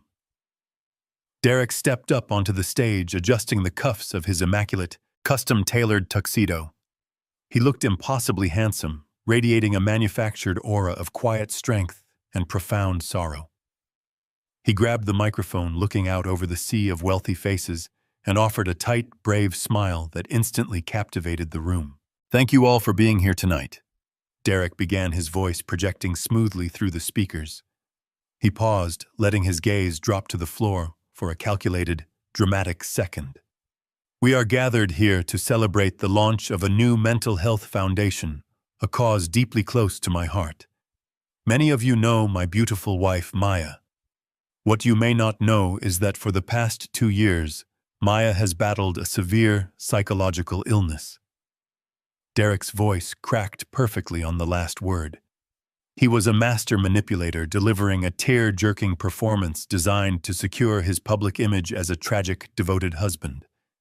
The crowd swooned, letting out soft murmurs of compassion. Women placed their hands over their hearts. Men nodded with grave respect. He stood under the lights, basking in their absolute adoration. "It has been a terrifying journey," Derek continued, wiping a fake tear from the corner of his eye. "Watching the woman I love slowly lose her grip on reality, watching her beautiful mind succumb to paranoid delusions, has been the greatest tragedy of my life. But I refuse to let her suffering be in vain. This foundation will ensure that families like mine do not have to fight this terrible darkness alone." He was at the absolute peak of his arrogance. He was twisting the horrific torture he was inflicting upon my daughter into a heroic narrative. The sheer magnitude of his evil was breathtaking. I stood frozen behind the cold marble pillar, my jaw clenched so tightly my teeth ached. I wanted to step out from the shadows right then. I wanted to walk up to that brightly lit stage, rip the microphone from his deceitful hands, and expose the monster hiding behind the designer tuxedo. But I forced myself to wait. Agent Thorne had insisted we needed Derek to feel completely untouchable before we brought the crushing weight of federal justice down upon his head. I shifted my gaze away from the stage, scanning the edges of the crowded room. My eyes locked onto a dark corner near the heavy doors leading to the kitchen. My heart stopped completely. Maya was standing there. She was heavily drugged, her skeletal frame practically swallowed by the degrading, oversized gray Maid uniform Valerie forced her to wear. She looked like a ghost haunting her own home. Her dark hair was tangled, hanging limply around her pale, sunken face. Her eyes were glassy and vacant, staring blankly at the polished marble floor. She was holding a massive silver tray loaded with towering crystal champagne glasses. Her thin, bruised arms were trembling violently under the heavy weight. Valerie must have forced her to work the party a sick power play to humiliate her in front of the city elite, while Derek played the grieving husband on stage. Maya took a small, unsteady step forward. The potent cocktail of chemical restraints currently ravaging her brain made her feet drag clumsily against the smooth marble. She swayed dangerously. The silver tray tilted. Time seemed to slow to an agonizing crawl. The crystal glasses slid across the polished metal. Maya let out a soft, confused whimper as her frail hands gave out completely. The heavy silver tray crashed to the floor. Dozens of expensive champagne glasses shattered simultaneously, the violent, explosive sound tearing through the quiet, respectful silence of the ballroom like a bomb. Shards of sparkling crystal exploded outward in every direction, raining down across the pristine marble. The entire room went completely, utterly silent. The wealthy guests gasped, turning their heads in collective shock to look at the frail, shivering Maid kneeling in the wreckage of broken glass. On the stage, Derek stopped mid-sentence. His fake, tragic smile instantly evaporated, replaced by a mask of raw, unfiltered fury. His eyes locked onto Maya. the carefully crafted illusion of the loving husband shattering just as violently as the crystal on the floor. He aggressively slammed the microphone onto the wooden podium, the feedback whining sharply through the speakers. He did not say a single word to the crowd. He marched down the wooden stairs of the stage, his fists clenched tight at his sides. The guests parted like the Red Sea, stepping back nervously as his heavy footsteps echoed across the room. He walked straight toward the dark corner where Maya was cowering among the broken glass. His face was twisted in a dark, violent rage, his right hand raising high into the air, ready to strike my completely defenseless daughter in front of 200 people. I did not think. I simply moved. The heavy years of hauling massive steel pipes, fighting the brutal ocean gales, and surviving the crushing physical demands of the offshore rig suddenly flooded right back into my tired veins. I stepped out from behind the cold marble pillar, crossing the polished floor with a terrifying, absolute silent speed. Just as his arm began its vicious descent, my hand shot out and clamped around his wrist like a vice of solid iron. The intense forward momentum of his cowardly strike collided perfectly with the immovable force of my grip. I squeezed his wrist. I did not just hold him back. I dug my calloused fingers deeply into his soft flesh, applying a brutal, heavily calculated pressure until I actually felt the bone beneath his skin begin to creak and give way. A sharp, incredibly pathetic gasp quickly escaped Derek's throat. The heavy, formal silence in the grand ballroom was instantly broken by his sudden, desperate intake of air. The furious, arrogant mask on his face shattered instantly. He jerked his head toward me, ready to curse the stupid caterer who had dared to touch him. But when his eyes finally locked onto my face, all the color violently drained from his skin. He looked exactly as if the solid marble floor had just opened up beneath his expensive leather shoes to swallow him whole. His mouth opened and closed silently, his eyes bulging with absolute, unadulterated terror. He was looking at a dead man. He was looking directly at the ghost he had legally manufactured, the man whose fortune he was actively stealing, standing right in front of him in the flesh. "Dad," he finally stammered, his voice incredibly weak, trembling, and completely stripped of its former theatrical authority. What are you doing here?" He tried to pull his arm away, but my grip only tightened, locking him in place. I ignored his pathetic question. I looked past him down at the floor where Maya was trembling among the sharp shards of broken crystal. Her glassy, unfocused eyes slowly drifted up to meet mine. Even through the heavy, suffocating fog of the chemical restraints they had forced down her throat, I saw a tiny, desperate flicker of recognition spark in her beautiful eyes. She let out a soft, confused sob, leaning her fragile body toward my legs, as if seeking shelter from a terrible storm. I stepped smoothly in front of her, placing my body completely between my vulnerable daughter and the monster who had enslaved her. A wave of frantic, confused murmurs rolled across the massive ballroom. The wealthy socialites, the prominent developers, and the corrupt bankers began whispering to one another, clearly disturbed by the sudden, highly unusual physical altercation interrupting their elegant evening. On the brightly lit stage, Valerie had frozen completely still, trapped perfectly in the blinding glare of the expensive spotlights. Her hands were gripping the edges of the wooden podium so tightly her knuckles were pure white. She stared down at me with wide, severely panicked eyes, realizing in a single second that their entire intricate web of deceitful lies was rapidly unraveling right before her. But Derek, ever the desperate narcissist, stubbornly tried to salvage his crumbling public performance.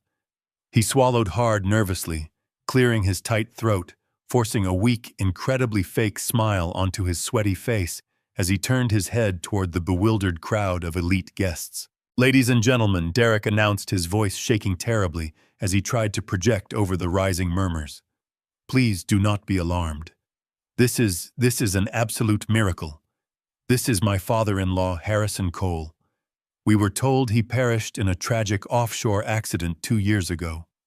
I cannot believe my eyes. He has returned to us." He tried to laugh, a hollow, desperate sound that fell completely flat in the tense, heavy atmosphere. He looked back at me, his eyes silently pleading with me to play along with the charade, begging me to maintain the polite, civilized illusion of the grand charity gala. He was still trying to survive. He still believed he could talk his way out of the guillotine. I did not say a single word.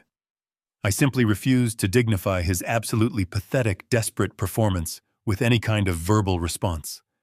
I maintained my crushing, painful grip on his wrist, my eyes boring directly into his terrified soul. I slowly reached into the interior breast pocket of my customized, tailored black suit with my free hand. I pulled out my heavy cell phone. The screen was already glowing brightly with the master control interface of the estate's highly encrypted smart home network. Around the perimeter of the sprawling ballroom, I could see the undercover federal agents shifting smoothly into their tactical positions, their hands moving subtly toward their concealed weapons, waiting silently for my final signal. I looked directly at Derek, allowing a cold, merciless smile to touch my lips. I pressed a single bright, glowing red button on my phone screen. The entire digital architecture of the mansion engaged instantly.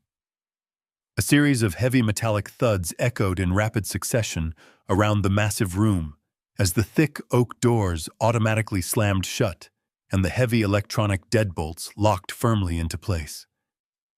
The crowd gasped in collective shock as the exits were completely sealed. The soft, elegant music of the string quartet was abruptly cut off, replaced by the humming of the central audio system, rerouting its primary feed. All the ambient lighting in the ballroom dimmed simultaneously, plunging the wealthy guests into a tense, shadowed twilight. Directly behind the wooden podium on the stage, the massive projector screen that had been displaying the fake, beautifully designed logo of Derek's Mental Health Foundation suddenly flickered. The bright white charity emblem completely vanished. The room plunged into absolute silence for a fraction of a second before the screen bloomed with high-definition video footage. It was the hidden camera feed from the mahogany study recorded just a few days ago. The massive speakers mounted strategically around the perimeter of the grand ballroom crackled to life, broadcasting the crisp, perfectly captured audio to every single person in the enclosed room. The 200 prominent guests stared in sheer, unadulterated horror as the crystal-clear video began to play. They watched paralyzed and completely silent as the massive 10-foot-tall projection showed Valerie violently dragging my frail daughter into the dark study by her hair. They heard Valerie's cruel, mocking voice echoing loudly off the walls, demanding that Maya scrub the wooden baseboards or starve. The collective gasp from the wealthy audience was deafening. I felt Derek's knees literally buckle beneath him as he watched his own giant image suddenly appear on the bright screen, casually crushing 3 heavy tranquilizer pills into a crystal glass of water. The pristine, heroic public facade he had just sold them burned to ashes in a single instant. The entire elite society of Los Angeles watched in breathless, absolute terror as the man on the screen brutally clamped his hand over my daughter's jaw, violently forcing the toxic chemical poison down her throat. The giant projection screen illuminated the ballroom with a pale light. Everyone stood completely paralyzed, their eyes locked on the undeniable evidence of pure evil playing out before them. The high-definition video shifted seamlessly from the dark mahogany study to the lavish master bedroom. The hidden camera captured Derek pacing across the plush carpet, holding his cell phone tightly to his ear. The massive surround sound speakers now broadcast his arrogant voice with crystal-clear precision. The audio bounced off the marble pillars, echoing loudly right in the center of my chest. I watched the very wealthy real estate developers instinctively recoil in sheer disgust. Derek's recorded voice boomed through the grand estate. "Listen to me, the digital phantom of my son-in-law," demanded his tone ruthlessly calculating. "I told you the capital is secure. Do not worry about the crazy wife." The entire ballroom let out a collective gasp. Women covered their mouths in horror, and men in custom tuxedos stared in stunned silence. The recording continued without a single ounce of mercy. "Once we close the $5 million home equity line of credit next week, I am transferring her directly to a state ward. She will be locked away in a psychiatric facility kept completely sedated at all times. She will not be an issue for us anymore, and the old man is already legally dead and permanently buried deep in the system. The money will be wired directly into the offshore accounts by Friday. Just have the contracts ready for my signature." The audio feed cut to black, plunging the massive screen into darkness. The destruction of Derek's public image was instantaneous and catastrophic. The tragic husband narrative he had sold them burned to ashes right in front of their eyes. He was not a charitable hero raising money for mental health. He was a violent monster who had chemically lobotomized his wife to steal her fortune and pay off an international crime syndicate. The elite guests, the very people he had sought to impress, now looked at him as if he were a diseased animal. Disgust and anger radiated from every face in the crowd. They began murmuring loudly, backing away from the stage, creating a wide circle of isolation around the man they had just been applauding. On the brightly lit stage, Valerie finally snapped out of her paralyzed trance. The blinding spotlight highlighted the sheer panic completely overtaking her sharp features. She looked at the giant black screen, then down at the furious crowd, and finally at the heavily locked oak doors at the main entrance. She let out a piercing, hysterical scream, hiking up the skirt of her elegant evening gown, and scrambled frantically down the side stairs of the stage. She abandoned him instantly, sprinting madly toward the heavy swinging doors that led to the catering kitchen, hoping to find a hidden exit through the rear service corridors. She barely made it 10 feet across the polished marble floor. The elegant choreography of the grand charity gala suddenly shattered into highly orchestrated tactical chaos. The impeccably dressed waiters who had been quietly circulating through the wealthy crowd moved with terrifying synchronized speed. They simultaneously dropped their silver trays, letting the expensive food and crystal flutes crash violently against the floor.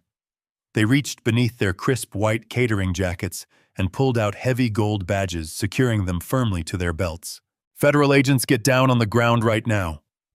A towering man in a waiter uniform bellowed, his voice carrying the absolute authority of the Federal Bureau of Investigation.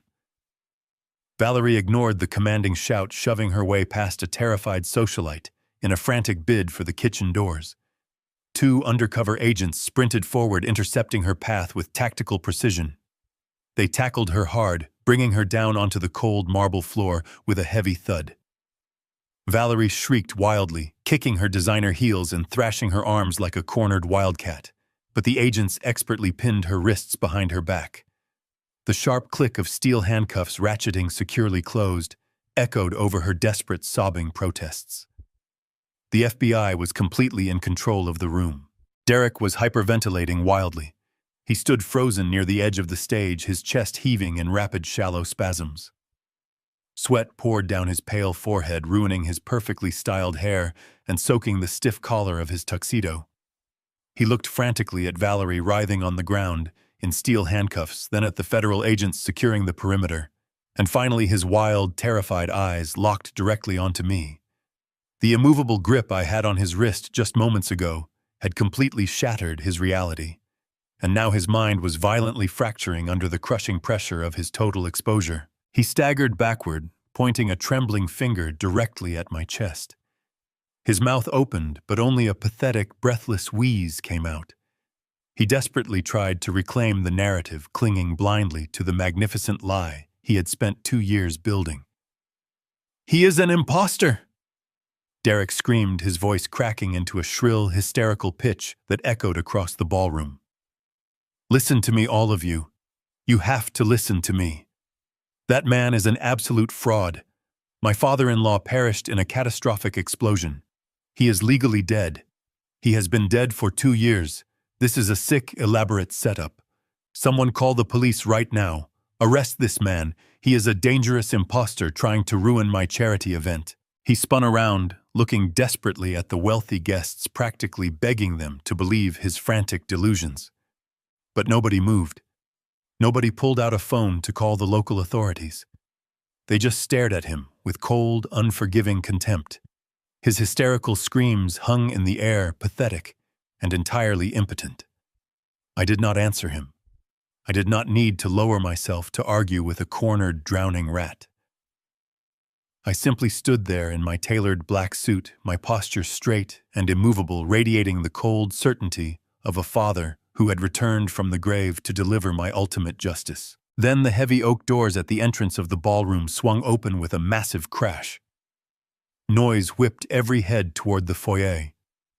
Stepping through the doorway, framed by the glowing crystal chandeliers, was Jonathan. My meticulous, fiercely loyal wealth management attorney looked like an executioner delivering the final blow. He was not alone. Flanking him on either side were two heavily armored United States Marshals, their tactical gear a stark contrast to the elegant evening wear of the charity guests. Jonathan strode confidently through the parted crowd, his leather shoes clicking against the marble. He did not look at the frightened socialites or the federal agents securing the room. His eyes were locked onto Derek, burning with decades of professional outrage.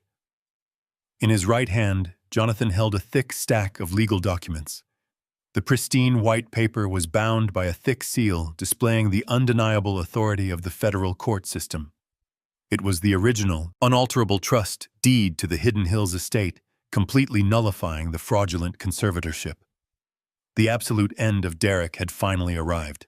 Jonathan did not pause or hesitate as he approached the front of the grand ballroom. His polished leather shoes clicked with a steady, relentless rhythm against the marble, silencing the last remaining whispers of the terrified elite crowd. He stopped directly in front of the elevated stage, looking up at the trembling, sweat-soaked figure of my son-in-law. When Jonathan spoke, his voice was a sharp, booming baritone that echoed perfectly through the cavernous space, slicing through the heavy tension like a perfectly sharpened blade. "This property is exclusively owned by the Cole Family Trust," Jonathan declared, raising the thick stack of sealed federal court documents high into the air for every single guest to witness. "The conservatorship you have been operating under is entirely fraudulent. It was granted by a probate judge based solely on a heavily authenticated but entirely forged international death certificate. You have absolutely no legal claim to this estate, to its financial equity, or to the victim you have been holding hostage. Derek Preston, you are formally trespassing on my client's property, and your temporary reign of terror is officially over." Derek opened his mouth, but his throat was so paralyzed by pure, unadulterated fear that no sound emerged. He took a clumsy, stumbling step backward, his expensive leather dress shoes slipping slightly on the smooth stage floor. He looked wildly toward the heavy oak doors, desperately searching for any possible avenue of escape, but the two heavily armored United States Marshals immediately stepped forward, completely blocking the only primary exit. From the center of the room, Special Agent Marcus Thorne discarded the white catering towel he had been carrying over his forearm. He reached to his belt, unclipping his heavy gold federal badge, and held it up to the harsh glare of the crystal chandeliers. "Take him down right now," Agent Thorne commanded, his voice ringing with absolute immovable authority. 3 undercover federal agents immediately rushed the stage. They moved with terrifying, practiced efficiency, vaulting over the floral arrangements and grabbing Derek before he could even raise his hands to defend himself. They violently slammed him face first against the polished wooden podium, the heavy impact echoing loudly across the silent room. Derek let out a pathetic, high-pitched yelp as they forcefully wrenched his arms behind his back. The cold, sharp click of steel handcuffs ratcheting tightly around his wrists sounded like the final definitive slam of a prison door. "Derek Preston," Agent Thorne announced, stepping up to the edge of the stage and looking down at the groveling, hyperventilating man. "You are under arrest by the Federal Bureau of Investigation. We are officially charging you with multiple counts of aggravated wire fraud, international money laundering, false imprisonment, felony kidnapping, and the attempted murder of Maya Cole by sustained deliberate chemical poisoning." The wealthy socialites and prominent developers in the crowd gasped in unison, physically recoiling from the stage as the horrifying severity of the federal charges washed over them. The man they had just been applauding as a tragic, devoted hero was actually a calculating, cold-blooded monster, and they had all been invited to witness his spectacular public execution.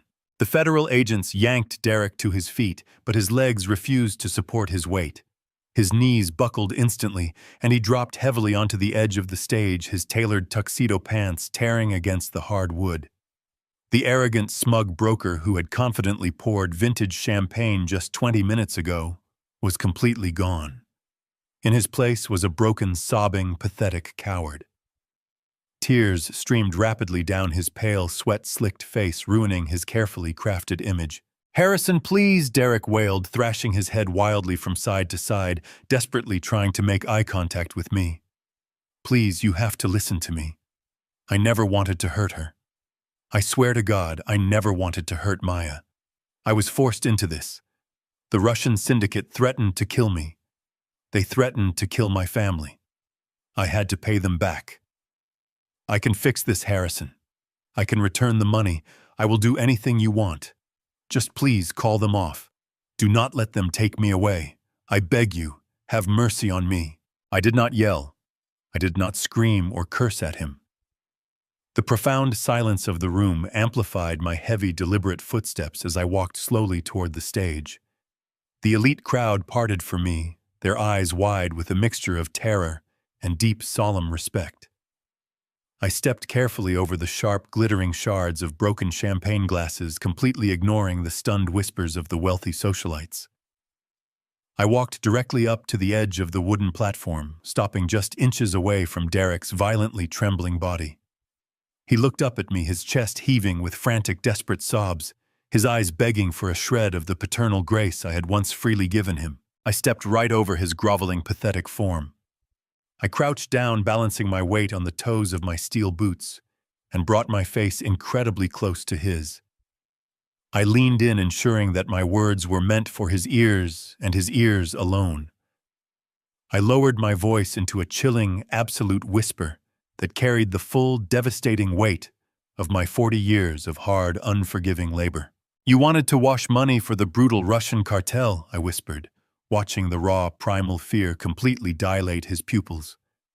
"You thought you could use the blood and sweat of my family to cover your pathetic, greedy mistakes, but you underestimated the man you tried to bury."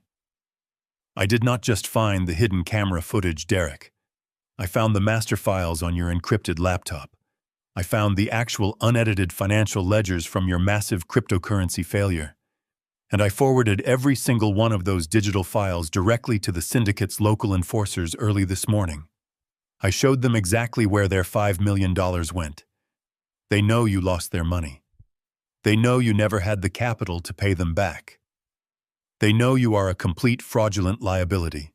Derek's breath hitched violently in his throat. The color drained from his lips, leaving them a terrifying shade of pale blue. His eyes widened to an impossible degree as the horrific reality of my words truly sank into his deeply fractured mind. "Enjoy. Federal prison. Derek." I whispered, maintaining my cold, unblinking stare as I delivered the final fatal blow to his existence. "It is the absolute safest place you can possibly be right now. Because if you ever manage to post bail, if you ever step one single foot outside of a concrete cell, those men will be waiting for you in the dark." I stood up slowly, straightening my tailored jacket, and smoothly turned my back on him. The sheer, overwhelming terror finally broke through the last remaining barriers of his sanity. He let out a deafening, blood-curdling scream of pure, absolute panic. The federal agents grabbed him by his ruined tuxedo and dragged his thrashing, screaming body forcefully out through the heavy oak doors into the cold night. The heavy oak doors clicked shut, sealing the chaotic nightmare outside. The federal agents efficiently cleared the grand ballroom, ushering the remaining shocked and bewildered guests out into the cold night air. Within minutes, the sprawling estate transformed from a frantic crime scene into a perfectly still sanctuary.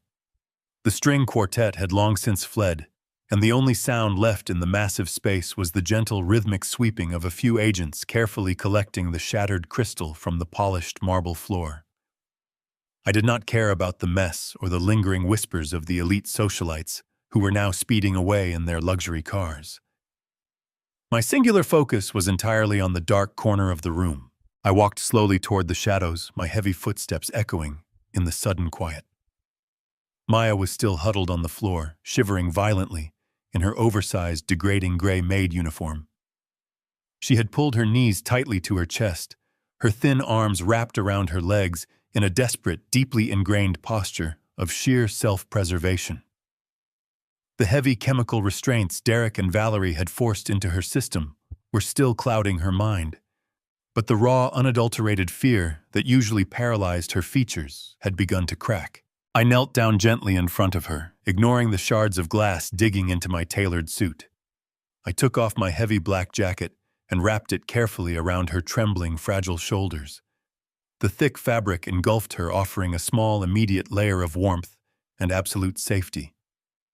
I reached out my calloused hands, gently brushing the tangled, damp hair away from her pale face. I did not speak right away. I just let her feel the undeniable physical proof that her father was truly there. Maya leaned her head against my chest, burying her face into my pristine white shirt, and let out a long, ragged exhale that sounded like a soul finally being released from purgatory. A soft, hesitant patter of small feet suddenly echoed from the sweeping, grand staircase. I looked up. Standing on the bottom landing, rubbing his sleepy eyes, was a tiny, incredibly confused little boy. He was wearing faded cotton pajamas, his dark hair messy from sleep. He looked around the vast, empty ballroom, staring at the federal agents and the broken glass before his innocent, wide eyes finally landed on us. He had likely been locked away in a dark upstairs room for the entire evening, hidden from the world like a shameful secret. Maya lifted her heavy head, her glassy eyes suddenly filling with a fierce, desperate maternal clarity. She reached a trembling hand out toward the stairs. "Leo," she whispered, her voice incredibly weak and raspy from disuse, but laced with profound love. I stood up slowly, keeping one protective hand firmly on my daughter's shoulder, and walked over to the staircase. I crouched down to the little boy's eye level. He looked at me with a mixture of innocent curiosity and gentle apprehension. He had the exact same deep, soulful brown eyes as his mother. I reached out, wrapping my strong, steady arms around his small frame, and picked up my grandson for the very first time. He felt incredibly light, but holding him anchored my soul completely. I carried him back across the marble floor and gently placed him directly into his mother's waiting arms. Maya pulled him against her chest, burying her tear-stained face into his soft hair. The three of us sat there on the cold marble floor of the grand foyer, surrounded by the absolute wreckage of Derek's deceitful empire finally united. 3 months passed. The transition from a chaotic living nightmare back into a peaceful, dignified reality was a slow, incredibly deliberate process. The Hidden Hills mansion, once a terrifying prison of chemical restraints and psychological torture, had been entirely purged of its dark history. The federal authorities had formally seized all of Derek's remaining fraudulent assets. He and Valerie were currently sitting in maximum security federal holding cells, awaiting a heavily publicized trial that would undoubtedly send them away for decades. The Russian syndicate had completely abandoned him, leaving him isolated, terrified, and totally exposed. We were sitting on the expansive rear patio of the estate, bathed in the warm golden light of the late afternoon sun. The air smelled of fresh, blooming jasmine and eucalyptus. Maya had just returned home the previous week from a highly specialized private detoxification rehabilitation center. The agonizing, deeply complex process of safely flushing the heavy sedatives and dangerous antipsychotics from her delicate system had been a monumental battle. But she had fought with the quiet, unyielding strength she inherited directly from my bloodline. I sat comfortably in a plush outdoor armchair, a steaming cup of dark coffee resting on the small table beside me. I watched my daughter through the open glass doors of the grand living room. She was sitting gracefully at the black grand piano, her posture perfectly straight, her eyes clear, bright, and deeply focused. She was not a maid anymore. She was not a medicated ghost haunting her own hallways. She was the absolute, undisputed master of her house. Her slender fingers danced smoothly across the ivory keys, playing a soft, beautiful, and incredibly complex melody that drifted effortlessly out onto the sunlit patio. Out in the sprawling, manicured garden, little Leo was running wildly across the pristine green grass. He was chasing a brightly colored ball, his loud, carefree laughter echoing cheerfully through the warm evening air. Jonathan had secured the boy's legal status completely, ensuring that Derek's name was permanently scrubbed from all parental rights and custody agreements. The dark cloud that had suffocated this property was entirely gone. I leaned back in my chair, taking a slow, deep breath of the fresh Los Angeles air. I looked at the solid, beautiful architecture of the $8 million mansion, knowing that the empire I had built with decades of my own blood, sweat, and physical suffering was finally safe. The massive wealth I had accumulated was no longer a target for greedy, parasitic monsters. It was a secure, heavily fortified fortress for the people I loved most in this world. The profound peace that settled over the estate was the ultimate, undeniable victory. Evil rarely kicks down your front door wearing a mask. It usually walks right in with a warm smile, wearing a tailored suit, demanding your trust. I spent my life drilling through hard ocean rock, thinking the greatest dangers were out in the wild, only to find that the most lethal monsters sit at our dinner tables. Never ignore the quiet alarms your instincts raise. Blood may make you related, but loyalty, fierce protection, and absolute truth are what make a family. Protect your legacy, because if you do not fiercely guard what is yours, a smiling wolf gladly will.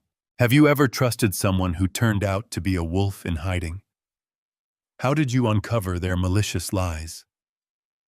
Please share your story